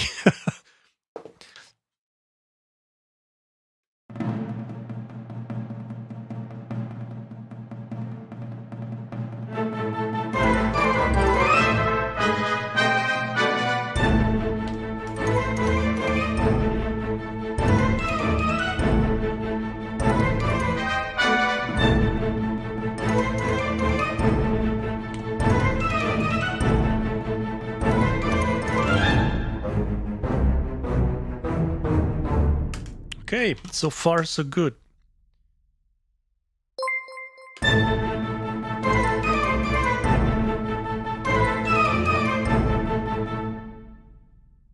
So we have like the Sgt. Pepper Lovely Heart Club. I just want to notice.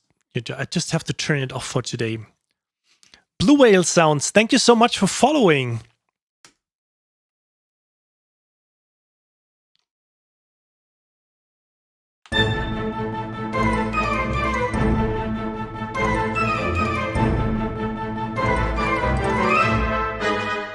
Yeah, it's like Emmy and Dave. Yeah, not a lot of viewers realized you're using Studio One. It's probably the same like when Hans Zimmer came to his studio and they put like a PC. I think I just heard the story that he was working on Mac all the time.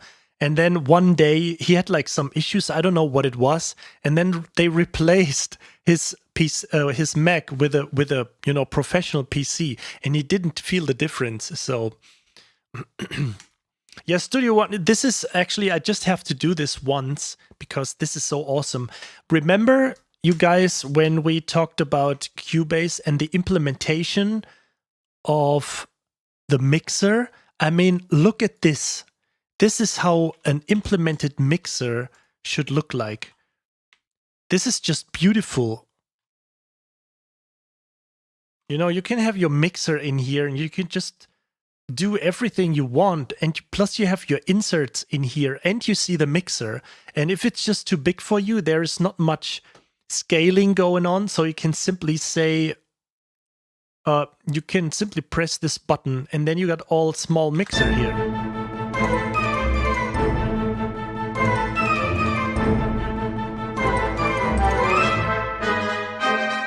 The only thing they need or they have to do is to put, or what is it here? You just make it, okay, you can get rid of the inserts. But I just love it, you know, and then you hit F3 and it's gone. And if you want it again, and it's the same mixer, you can just unlock here and it just pops to my other monitor here. But you can have it like big like this, okay? And if I just want to have it back, boom, it's there. So I really don't understand why in Cubase you have basically two kinds of mixers. One that is implemented, but you can't see the inserts and the sends and just the faders, or the inserts, and one that does everything, but it doesn't stay on top. So if you just do something, it just switches to some kind of, you know, to the background, and then you can work, but the mixer is not visible anymore. So you have to pull it up again.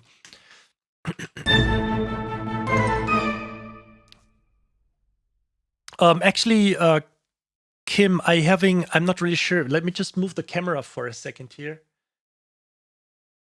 Let me just turn this, go to the chat. So you can see that this is just one monitor. It's one of these 32-9, but I actually use two cables. And so basically I have two monitors. So right now over here, I have my, you know, like the working space on OBS that I can see the chat here and everything. And the other monitor is where I'm working at. So it's basically just one monitor, but it's two in one.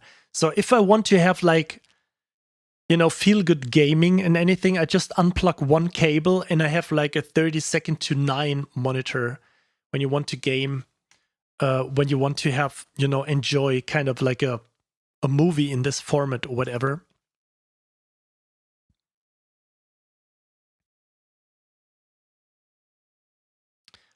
Okay, just reading about the template for Studio One that Alex has released. I didn't, Dirk is the template guy. I didn't release any templates so far.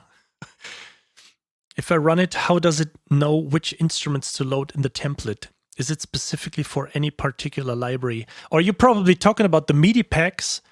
So it just, if you have, for example, Dirk, if you have Studio One or Cubase, I just optimized my loops for that it loads like music loops. So you can just chime in here and go to files and you just go in here. Look, I have your loops in here, Dirk. It's still there. Oh, sorry, I have to switch screen again. I need an assistant. So see, I got your stuff in here too. So if I just open one of these things and I just plug it over, I have it, I composed or programmed or arranged it, however you want to see it, with that library, and I saved it with that contact instance. So if you just try plugging that in, then it works. But yes, yeah, sorry, someone else released the template. That guy was just writing two chat messages above you. So that is Dirk releasing it. So he probably can explain to you how these templates work. Just in case if you don't know what his templates are about, make sure to check it out, because it's just like a brilliant idea. I just have to say that instead of just wasting hours, you can buy like a template from him for like 39 or 49 euros. Just check his store.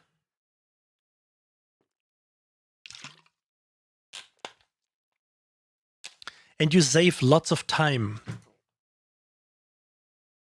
I mean, combining all that, I'm like template crazy. I mean, I'm doing like this not just for one library, but if you have one library as a core and you probably use like 1 or 2 hours, I would rather spend like 39 or 49 euros than wasting like 2 hours to do this. You know, I mean, sometimes it may be kind of a little bit off-renting, but I can't understand people saying, no, I don't like to buy a professional PC and pay $200 more or 500, but I rather spend sitting at home for like the entire week, 10 hours, and just figuring out how to do this by having that chance of doing it wrong and messing something up, what they then have to order again. Like recently, you know, Henry Cavill did when he was constructing his own PC. I mean, he did it because of passion. That was like the Superman actor, Henry Cavill. He just, you know, built his computer and he filmed himself. But there was some kind of stuff going wrong. But personally, if I say, you know, I can save like 1 week or 3 days and have someone else doing this and pay a little bit of money, so I would always favor time over money. Of course, it's a totally different thing if you don't have the money available. I don't want to sound like that, you know, just pay it, you know, like that arrogant prick. But if you have the chance to give something away or have some service and somebody doing something for you, I would always prefer that over wasting time.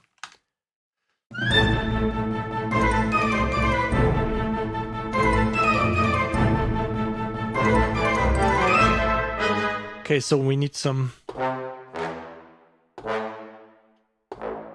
Oh, we got some...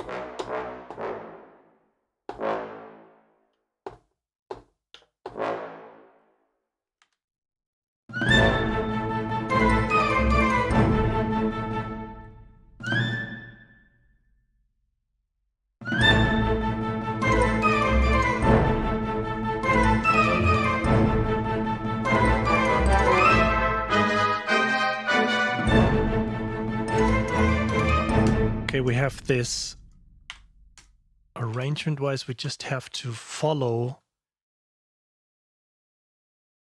Or we could just copy the bass because, perfect, because I just want to have the trombones go crazy and just follow the... I'm such a kid sometimes.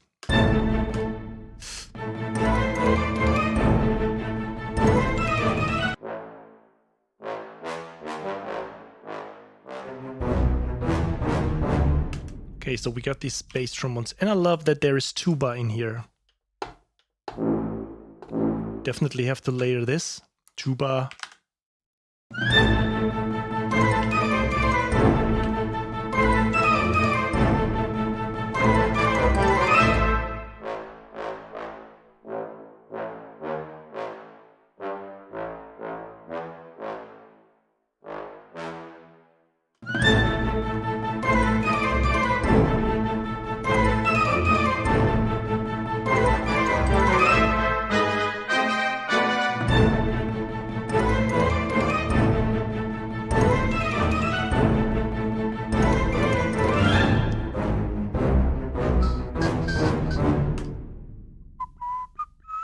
Okay, so we have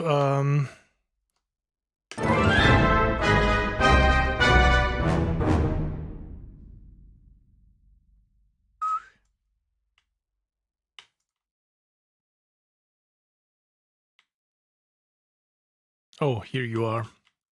I forgot that it's that much of a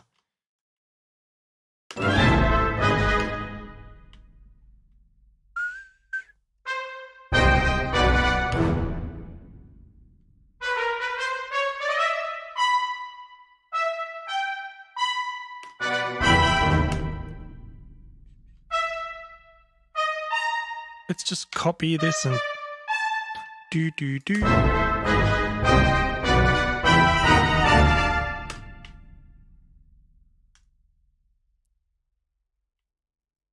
Doesn't.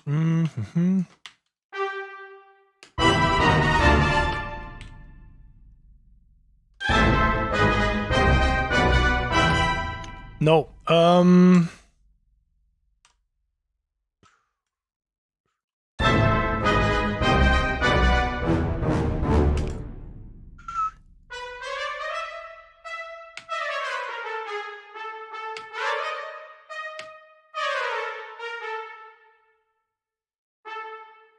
No. Simply use this.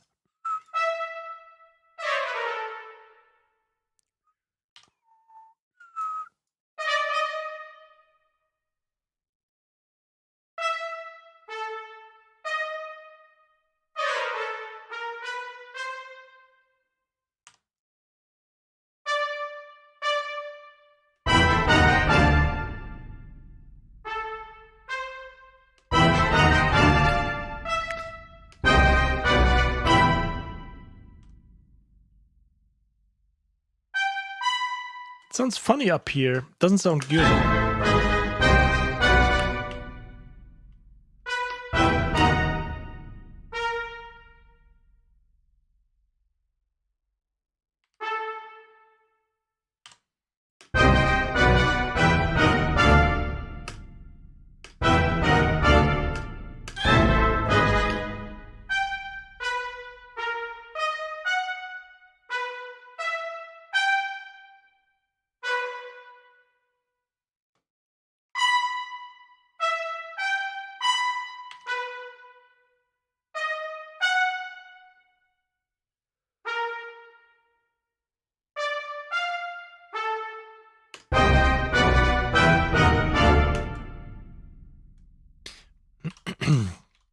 Just have to play around with the horns.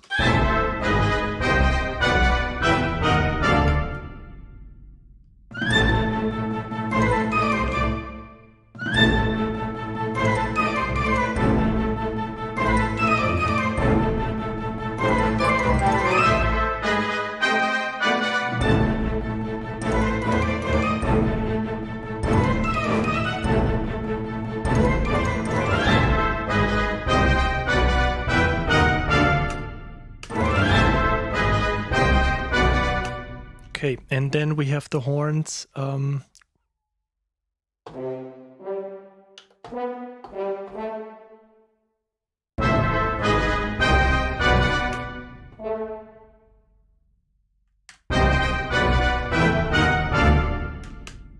Just have to figure this out.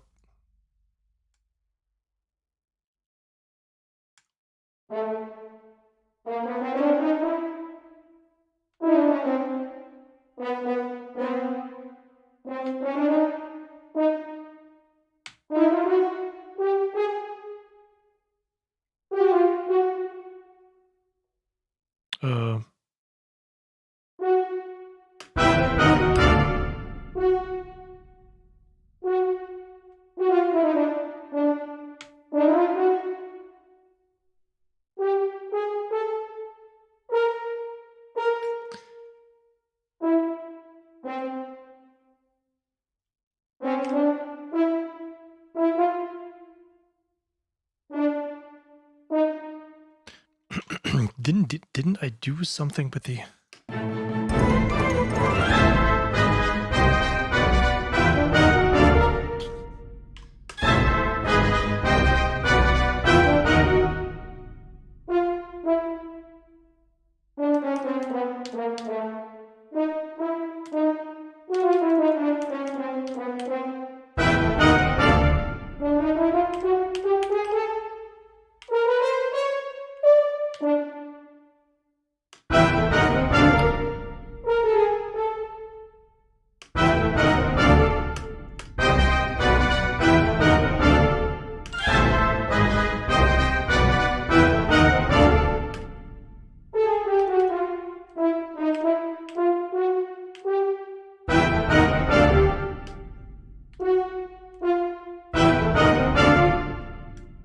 Just have to hear the full thing, so it probably should start that here somewhere.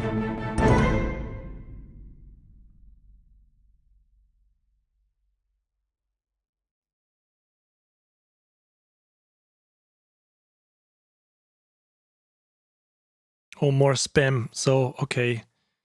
Goodbye.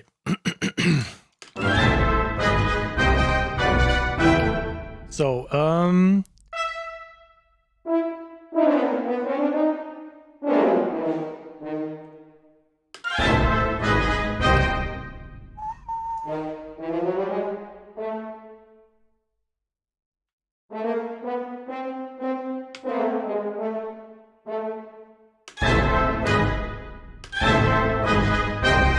okay, so we...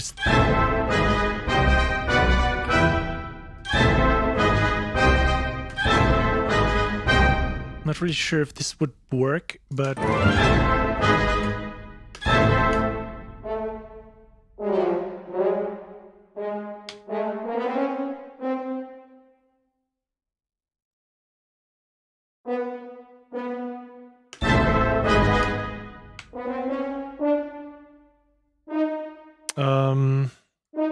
yes, so...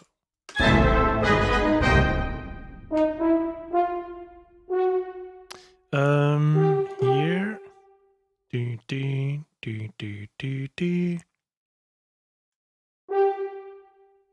And then we should go from...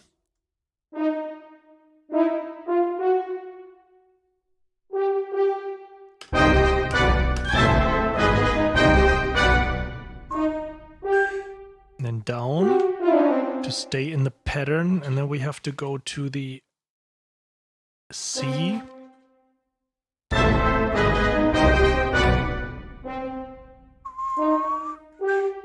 Oh no, we stayed on the same note. So I just try to recreate that pattern with these notes again. And then we go to the C.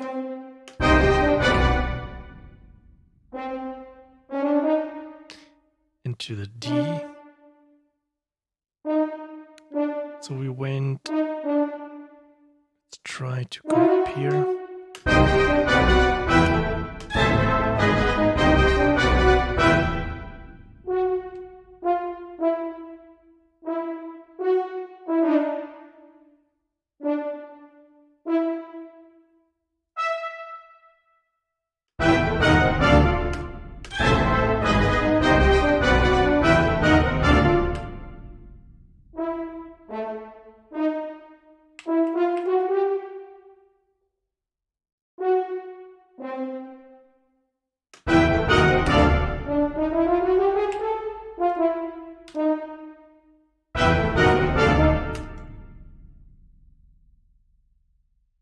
Sounds funny because we don't have the resolving note, but you know, hey Eve, what's even more funny? If I check out my Twitch streams, the live streams, the recorded live stream on Twitch, it looks absolutely brilliant quality-wise. Whereas on YouTube, it looks really like crap. You see all the pixels, you know, floating around, but I mean, I stream simultaneously, so it shouldn't be a problem at all. And it's also, I actually also compared, because I just wanted to know if it's still with me, but it also seems with Dirk's stream I checked out recently, I mean, to analyze, to see if this is also happening. And it's also the case that YouTube always looks a little bit worse than Twitch. It's kind of amazing. I'm not really sure what's going on.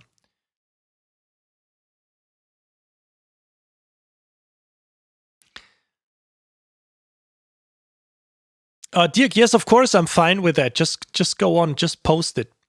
I think you probably did already because of my nasty comment. No, you still. You should. Of course, it's okay to post that. Sure, no worries. I think I just have to get a little bit careful when I, you know, have, you know, like people sending in tracks or YouTube videos that they just spam the channel. But Remco, yes, as I said, yeah, of course I'm fine with Dirk posting his stuff here, of course. just in general, I don't want to make it to get it like you know, escalate into like everybody's posting his work, or not his work, his own work or her own work, and then we have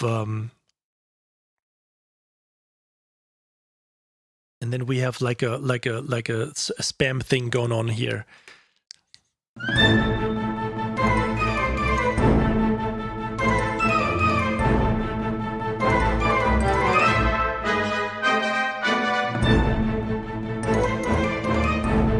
So of course we have to make it a little bit faster. Let me just check this out. I just had it slower for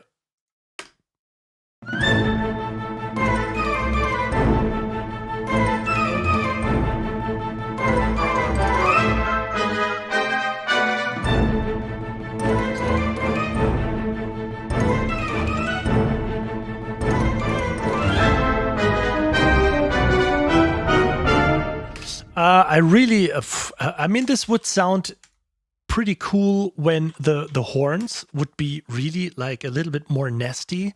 So I don't really understand why they recorded such low dynamics.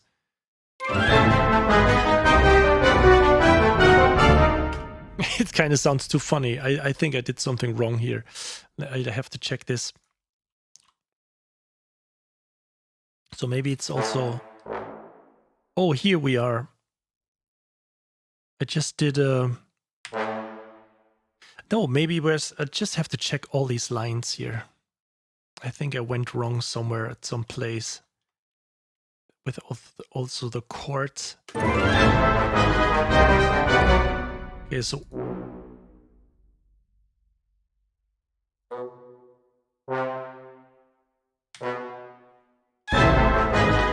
but then we have to change. Why is the chord wrong here? No, it's not wrong. Huh?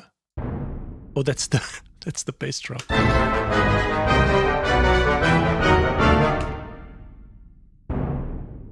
Okay, so I think that makes more sense now.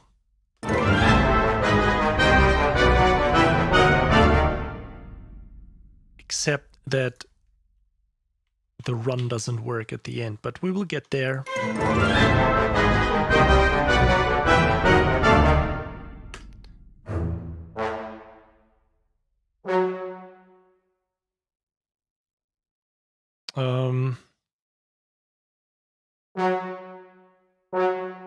So first of all, it's too low. You have to get that back up here.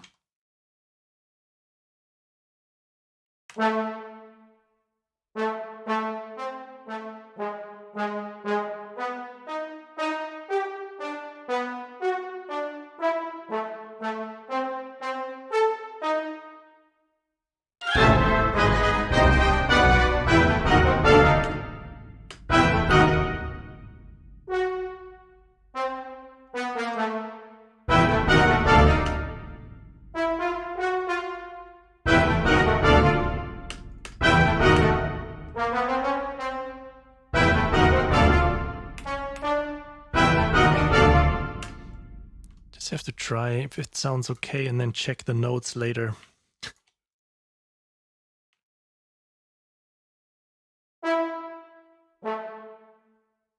So F sharp, D,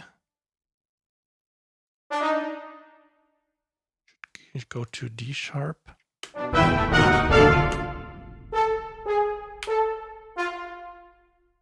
And this should go to... It's F, but just delete it. Okay, that works better rather than making it.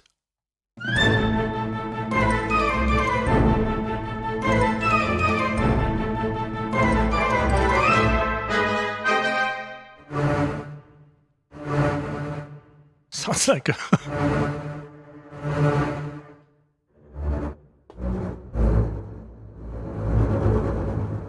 This is what I don't understand. You have such an high impact and high dynamics in the strings. And that's amazing. They sound really amazing. It's like, I don't use that word very often, but But then you have the brass, and it's like...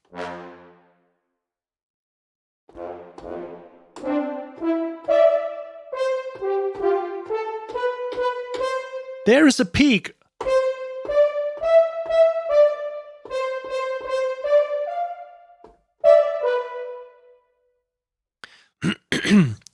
Kim, let me answer your question. If you work on professional projects, how is the usage of Studio One and Cubase divided?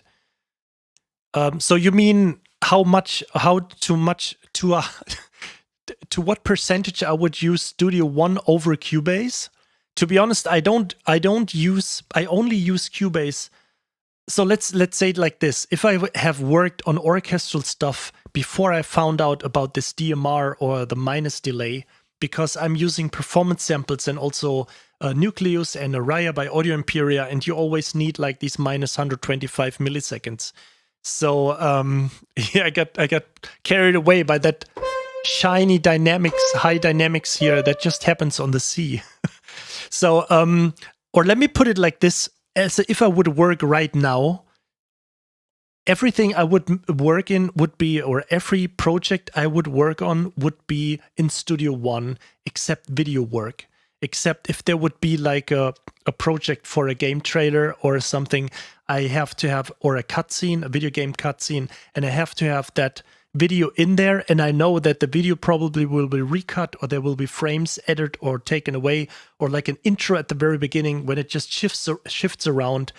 I would use Cubase for that, but for everything else, right now, because we have kind of like solved that negative delay problem with a minus delay, or that DMR, track, what is it called again? Track control. So I would definitely work in Studio One for now. And I hope that the Presonus guys will come up with that little command to just show visible tracks, that you just have like a visibility agent. Yeah, DMG, the track console. So let me just see if I missed something. So I just totally got carried away with all that composing right now. I may have missed kind of a few questions. I always feel bad when I rewatch some of my stuff and then I see so many people asking something, and I just totally. So if you asked something that was very, very important, just let me know. I will try to pay attention to this.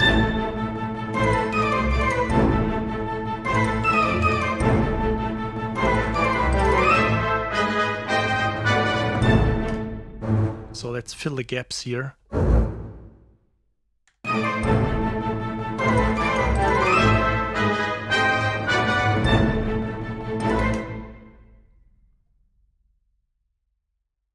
We had something playing by the...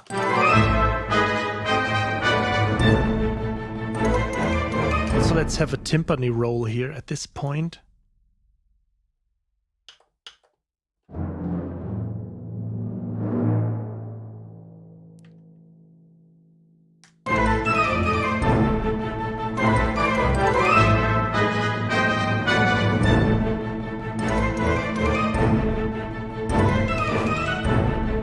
Probably the track should be something like this.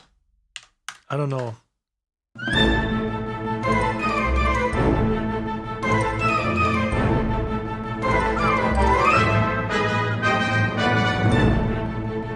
Maybe a little bit too fast, but something like 161.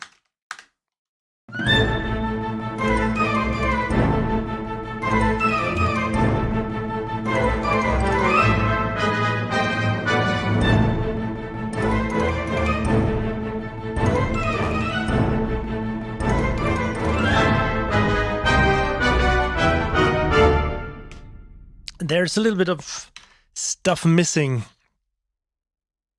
Yeah, of course, Dirk. I already mentioned before that I have your stuff loaded in here right now because I just wanted to test it, obviously. And this is just like the folder I want to have. So this is what I really love also about Studio One, is that you can define one folder on your hard drive and you just right click. Now you can say reset root, but you can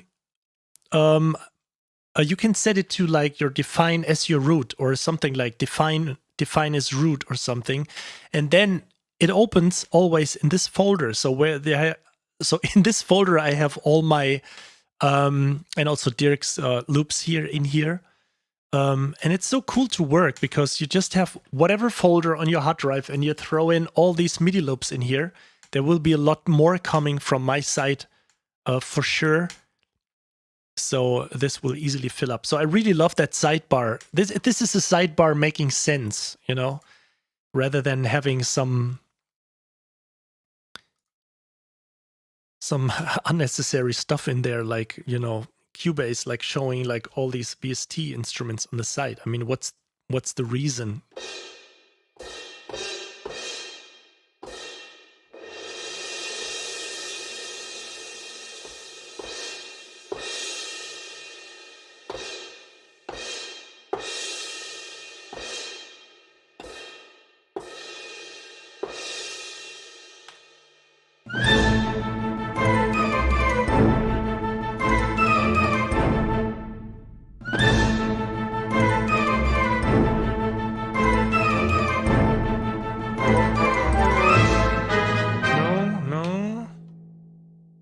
Here.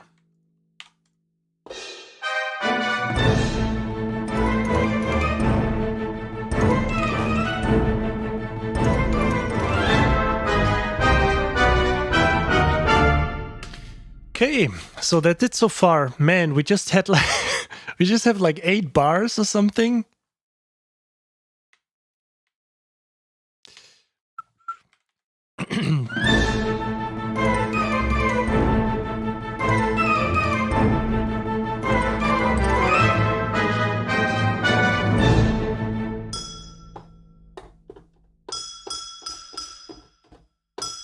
Anvils. Tor is laughing right now. Well, I mean... and actually we should...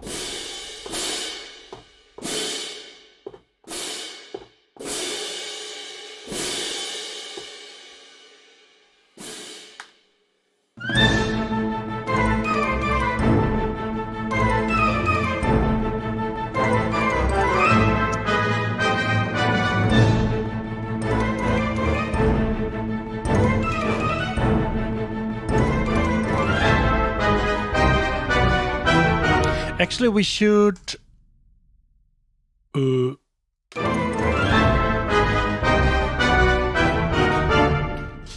should probably layer the trombones with the horns.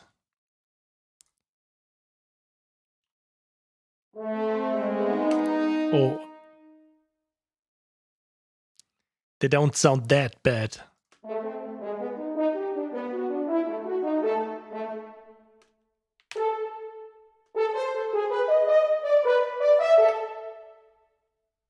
Okay.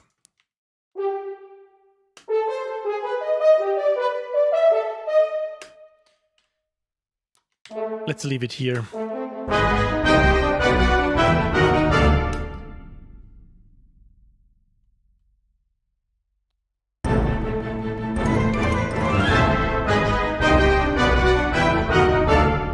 Okay, so there's so much stuff missing, all these little things here, but I'm really not sure currently. I'm not really sure if I would also continue to finish the track, continue to finish the track to see where it goes. But let me just.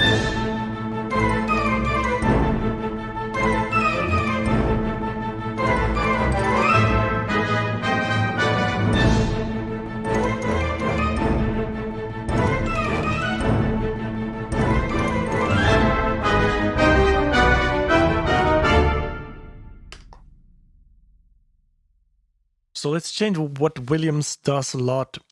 You know, it's just like being in one key.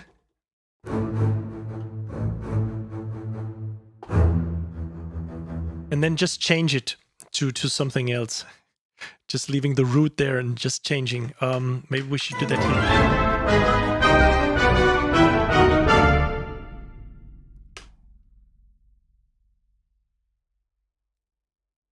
No, actually, I just want to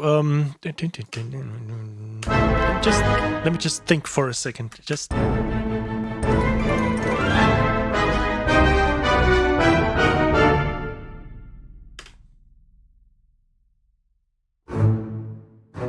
Okay, let's move to B and then.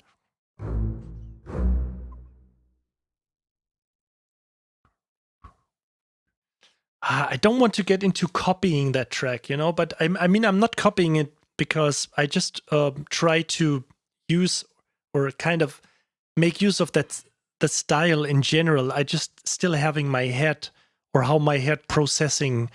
I know it already sounds different. It doesn't sound the same anymore, but I'm not really sure if I just.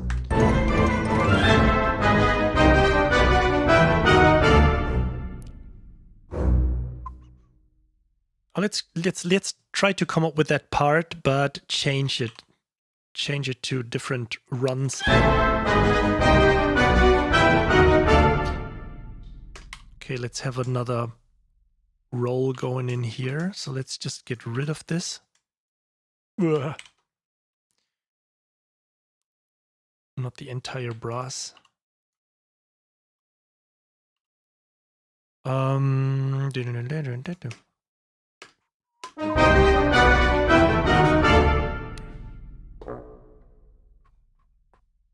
Okay, and then we just go on.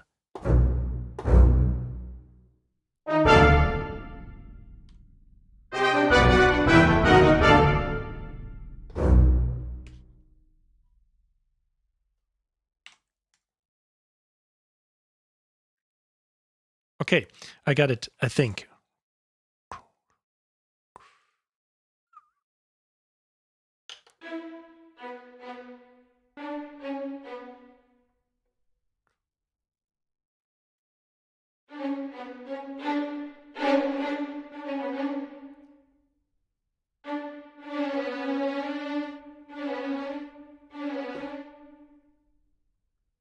Okay, let's try.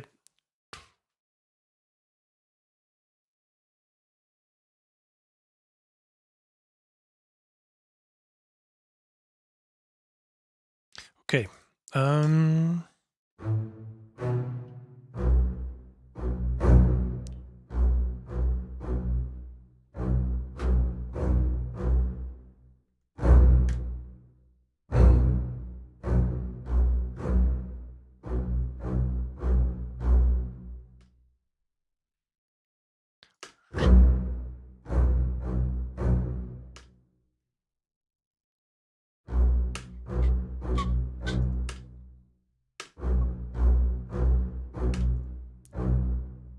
I think I have to steal that one bit.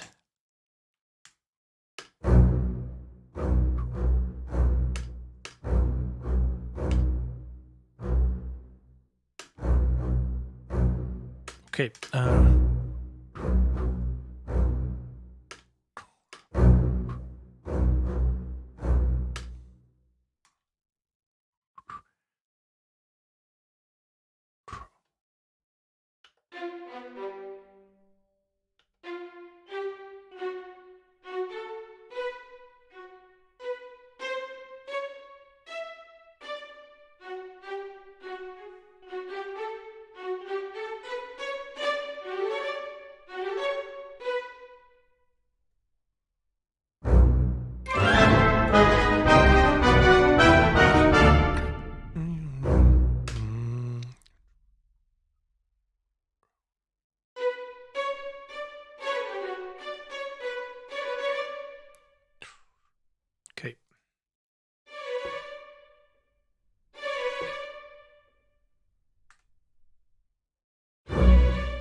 Just probably have to program it.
Okay. Just have it in my head, but you know, it always kind of a bit kind of bit difficult when you just listen to what I do and it doesn't make sense at all, but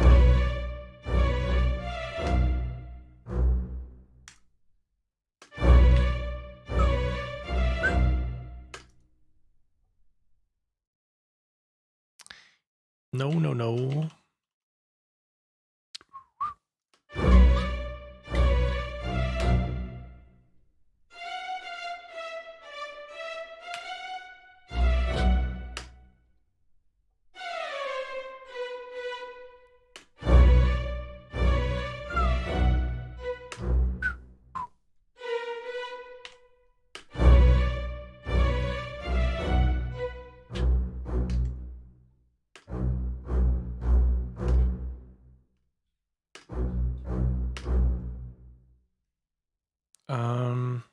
The bass is wrong.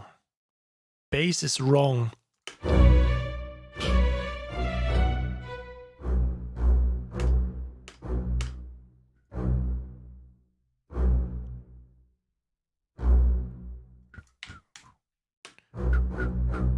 Okay, that's it.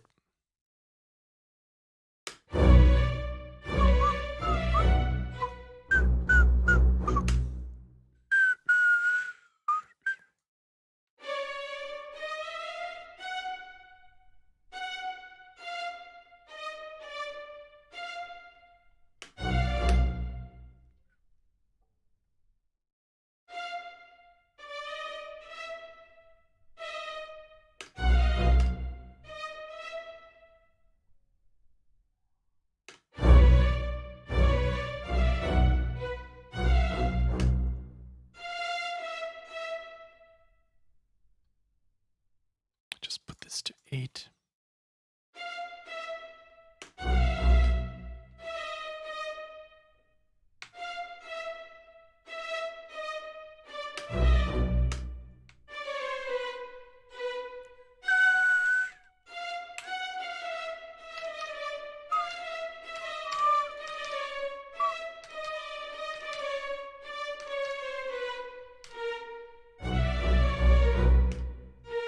Okay, something like this.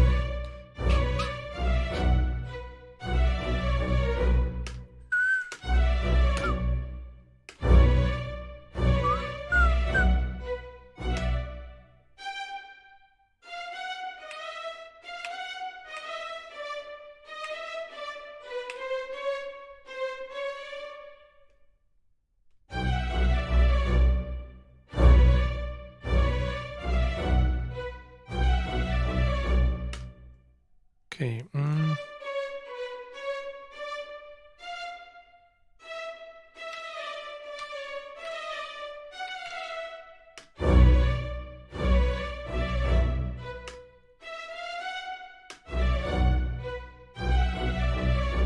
Okay, I don't want to have it too Spanish or harmonic minor.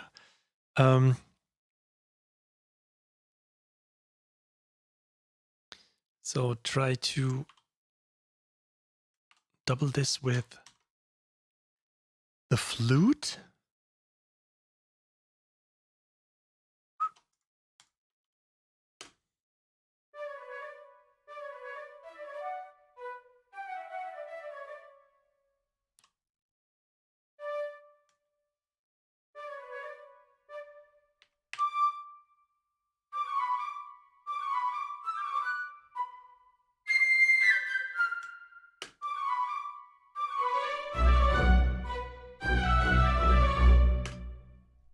And this really high.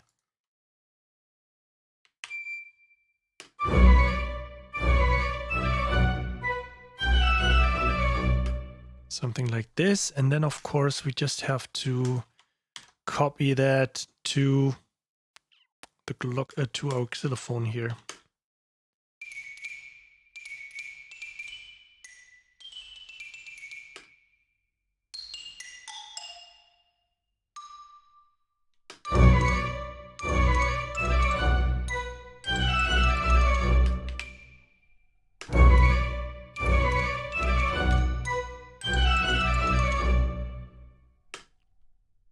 Kind of get there.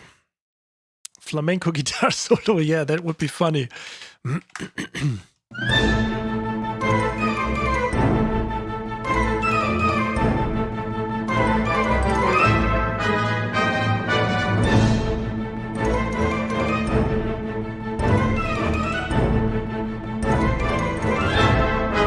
I think we have, at some point, we have to sneak some damage too into this. I'm sorry to say, but we need some heavy percussions. And if you listen to the original, there is not a lot of stuff going on, but at least you have like kind of congas and bongos going on. And this is all missing in Core.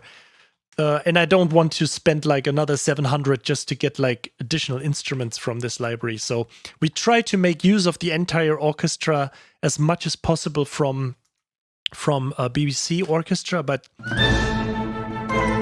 exactly, we need some balls.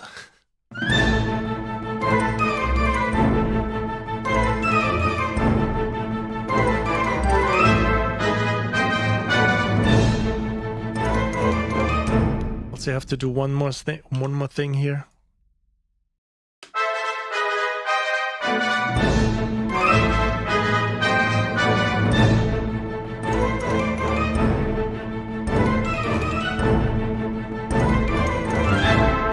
And one thing.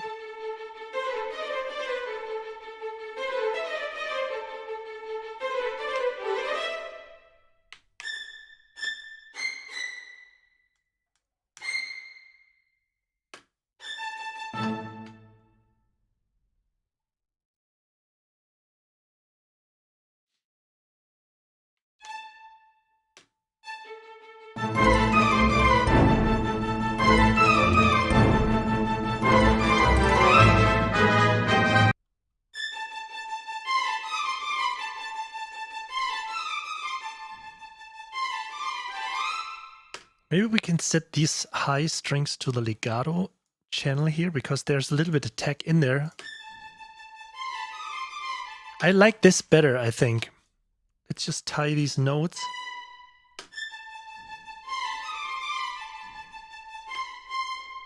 Let's do this. Let's confuse the ear.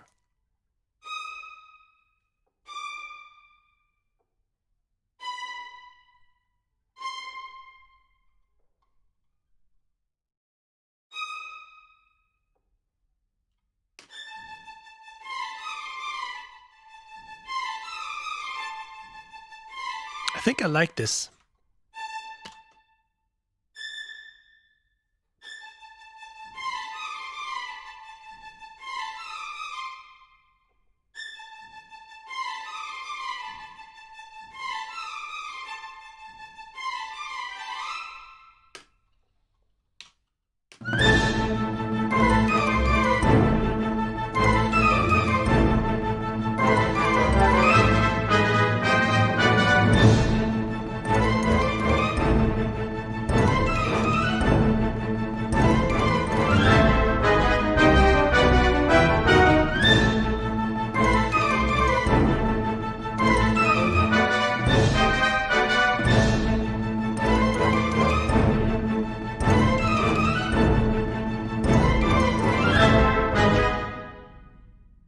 do this too. I can just... Why am I not doing it like this? Wait, just with these.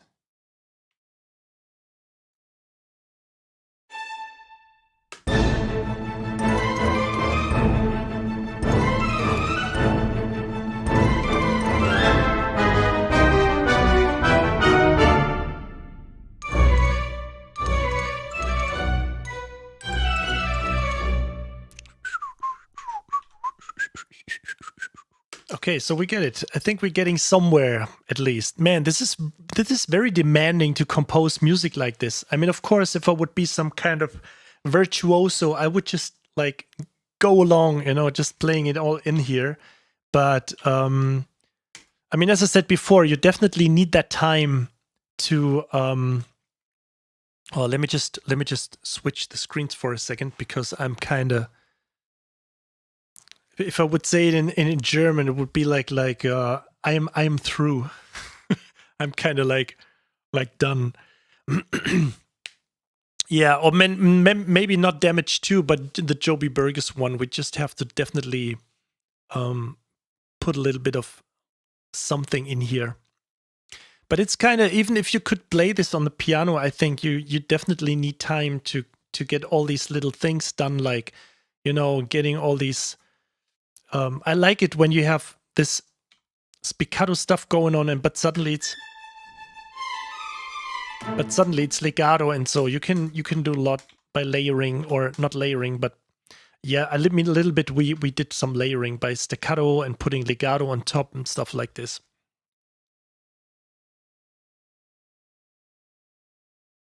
Kyle, do you personally find that not being a pianist limits your output sometimes, or just slows down? I think it just slows down.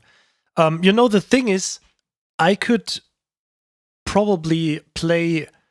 I mean, I can't play a lick like this, you know, like... I mean, I know that it's like, when I see like Mike Petty composing, he's like playing all these diminished chords right out on top, and then, okay, let's record this, and he just needs like 2 beats or something, 1, 2, and he comes up with all that stuff. Of course, sometimes I think like, damn, I should have paid more attention to playing piano. But I think, and of course, I'm not that trained, to be honest. I mean, if you would compose something like this, if you would see me composing right now, he would say like, "Oh God, Alex. So first of all, we have to take care of this and that," and he would totally optimize the arrangement for sure. But in the end, I think at some point I would realize what I have to change, or what I come up with. So I think it's just a slow down in time. And I could still sit there with a guitar and come up, you know, because when you take the guitar and you just grab like a major chord, and you can quickly like something like this, you can do this with within like 10 seconds, you know, playing it in with a MIDI guitar. But then, of course, you have to transpose it to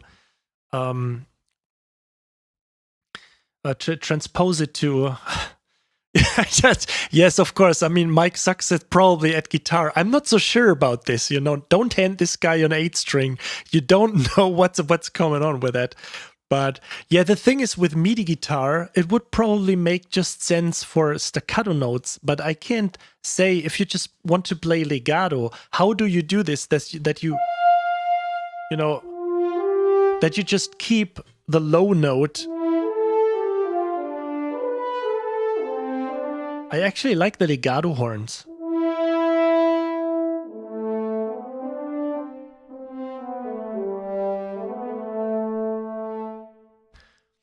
Mike Petty. He's the co-owner of Cinesamples, and he does recording tutorials or arranging tutorials sometimes. And it's really crazy. It's like sitting there, and he's doing like speed composing, and he probably would be like at minute 4 right now when he's doing this. But then again, of course, if you want to make it 100% like, you know, as with an orchestra, or, you know, you would probably have to come back and tweak all that stuff. Yeah, Sam, practice your piano scales. You know, I don't have a problem really with you know, like the scale stuff for me, it's the chords is the problem. I would just have, it's like, yeah, but it's right. I should practice this, but then again, I'm still practicing guitar, so it takes a lot of time, and then so speed is not the problem. It's just like all putting that. And the other thing, putting it like with chords, so I can play like a full arrangement. But then, I'm a guitar player, and if I just realized I'm totally into Tosin Abasi right now, the guitar player, and when you see what he's doing with an 8-string guitar, so I spent more time on getting my thumb techniques or what he's introducing with what he introduced this technique with. I forgot, like, not alternative picking, which is like easy to do, but some kind of replacement picking where you just play with a like a hammer on, and then you pick the note, and then you can pick the note twice, and then you hammer it once. So it's like so it creates different sounds, and it's completely weird what he's playing. And so I'm trying to get into that, So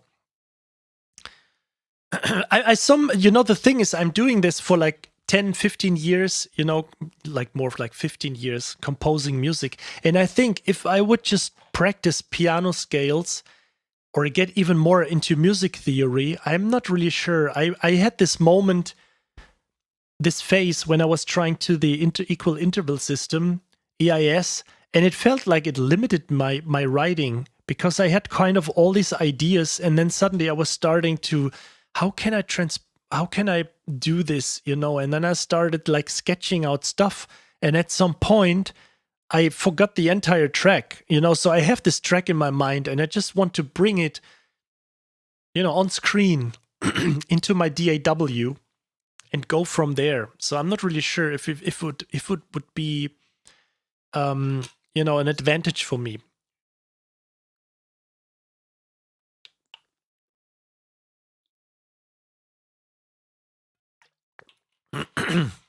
But you're right. I mean, I'm still sitting there sometimes and just practicing like the basic triads and be able to play inversions and stuff like this.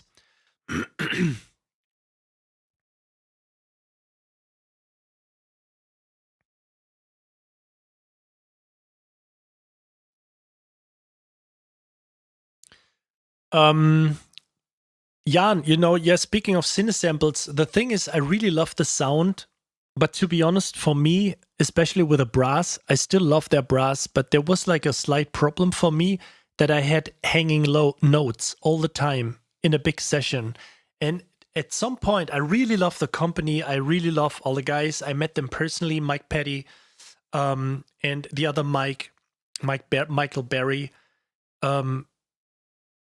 And I mean, I love the sound and everything, the production and everything. But at some point, I had like a phase where I was using a lot of Cinebrass, and I'm not really sure if it's all has been fixed because it, when you just move on with other libraries and then you continue working, and then suddenly it's not like, hey, what is this company doing? And then you go back, but I definitely should. And I think hopefully that it got fixed. Maybe it was just a problem with my machine, but at this point I said, I just have to replace the libraries because I had hanging notes all the time. I was playing something and then stopping the track, and there was like one note going on all the time, and it happens every time I stop the track. So that was kind of weird for me. So personally, this for me is the reason. But I got everything from them. I purchased all the, the strings, the brass, the woodwinds, and everything back then, even the percussions. I definitely should give it a chance to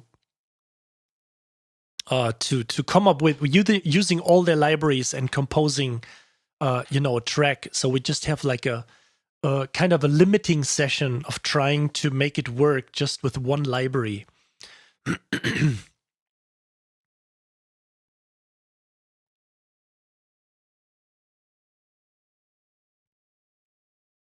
Yeah, the market is saturated. I think it always has been saturated, kind of, because back then when I started, you had like sonic implants. If somebody remembers this, sonic implants, symphonic strings, which was like top-notch string library. Sonic implants. Then back then you had the Garitan stuff, but okay, that was just, you know. I still remember, I'm just laughing, I'm just stopping for a second because I still remember everything what basically has going on with Daniel and Spitfire on VI control has been going on in a sense on Northern Sounds Forum and Garitan libraries. And I got banned from, I think I'm still banned from Northern Sounds. And this has been like 12 or 13 years ago. I actually don't want to go back and see if I'm still banned, but I think I'm still banned over there. Hey David, nice to see you.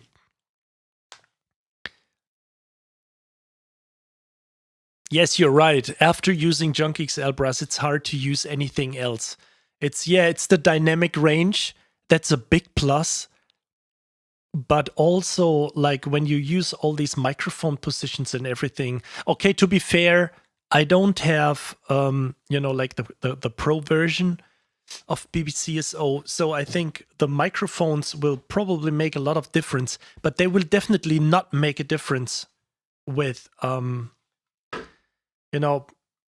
let me just, we are not right now at like a featuring session right now that I'm just kind of demoing for a company or for a library, because let's just save this for a second and let's just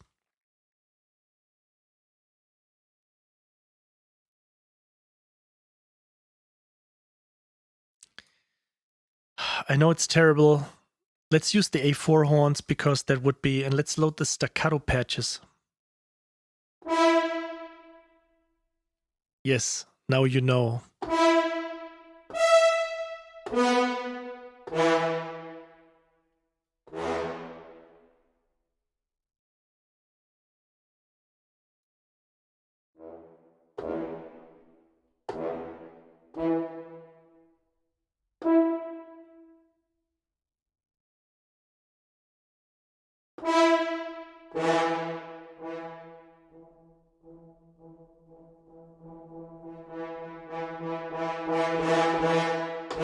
I mean, listen to that range. Of course, I really have to be fair. I really love the sound of BBCSO. Definitely, I will definitely have the strings in there because they just sound amazing. Especially the bass is absolutely amazing. But okay, now it's getting a little bit too much. I'm saying amazing. But I think I would have loved they record like another layer.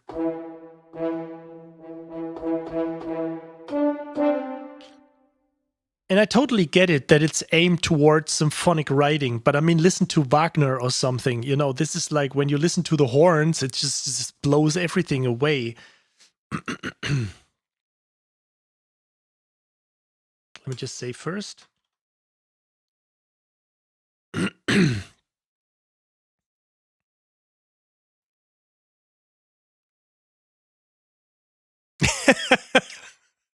I'm just reading this right now. Yeah, you see my knee. Yeah, it confused you for a second. It was just growing from somewhere. Yeah. I'm just seeing that right now. Wow, it's just seeing receiving 1,000 messages today. This is absolutely hardcore. Today's probably like the most, like the peaking session. The most peaky session of the 3 days, definitely. So we can tweet this right now. No, we don't have to tweet this. We don't have to tweet everything. So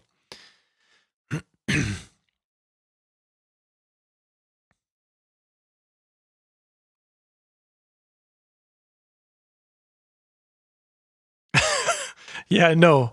What was like this American Billy or something? What was he called? I don't know. Yeah, he was just, I don't know what this problem is, that he was just like spamming this comment. I don't even know why, but I think it was like probably like a tenth of it. Winky dinky, right. Oh boy. Yeah, I think I would call it a day for tonight, because it's really demanding. I mean, not know if this happens in general, but like working for something like this for 3 hours, and I think it will get a little bit more complex, but we will definitely, and I'm forcing myself to do this, as we did with the last track, with the adventure track, that we definitely continue to write this and finish this, and that I definitely also make this track available on my Patreon account with all the stems and everything. So we will definitely do this. And this sounds a little bit funny, but actually tonight, I know you're not really that fans, probably, but Season 5 started on Modern Warfare, on Warzone, and I definitely have to check this out. I'm waiting for this the entire day. I definitely have to check out Season 5 today. And if you know what I'm talking about, what everything will be introduced, you will probably understand my excitement. So I still need probably like another hour tonight, maybe 2 hours, and check this out later on. So, but disregarding that there was a lot of, me thinking involved, and that we just basically composed like 16 bars of music, I think we're making progress. I mean, we are kind of compensating that it took just 9 hours for us to compose that game track, which was like 3 minutes long. I mean, we did that really like in kind of a speed. Yes, crossbow. Matthew, definitely crossbow is my most favorite weapon. And yeah, no, but I will maybe we need like 3, maybe 4 or 5 live streams, but I definitely want to continue this. And if it takes a little bit too long, I will take a look in the meantime and just trying to optimize it a little bit. And but I just want to be that, like that transparent as much as possible, because I want you to see all the desperate moments of not knowing how to finish, or that if a part doesn't work, to just let you know that's completely cool to fail, and maybe important, or maybe cool to understand that what would someone else do? What would someone else do if something doesn't work out? How to make it right, that you don't just put everything away and just deinstall your entire computer. Delete your entire system drive and, just become a potato seller or whatever. I don't know what I'm talking about, but okay, so it's Dick's turn to stream right now, as far as I see that right now. Okay, so thanks everyone for being here. Thank you so much. And I'm not really sure when I will be online for the next time. I was definitely, licking blood to do it more often. So maybe we have another one on Monday, but we will definitely do it on Wednesday, 8 p.m. Central European Standard Time. And or for the entire week, you mean? Yes, I'm done for the entire week. Yes. So enjoy Dirk's stream later tonight. And then tomorrow I'm off, kind of into like playing daddy. So I have my daughter here for tomorrow and over the weekend. And then I just need a little bit of time to check out, Season 5 of Warzone. Okay, so take care, you guys. Thank you everyone for being here, and see you soon. Goodbye.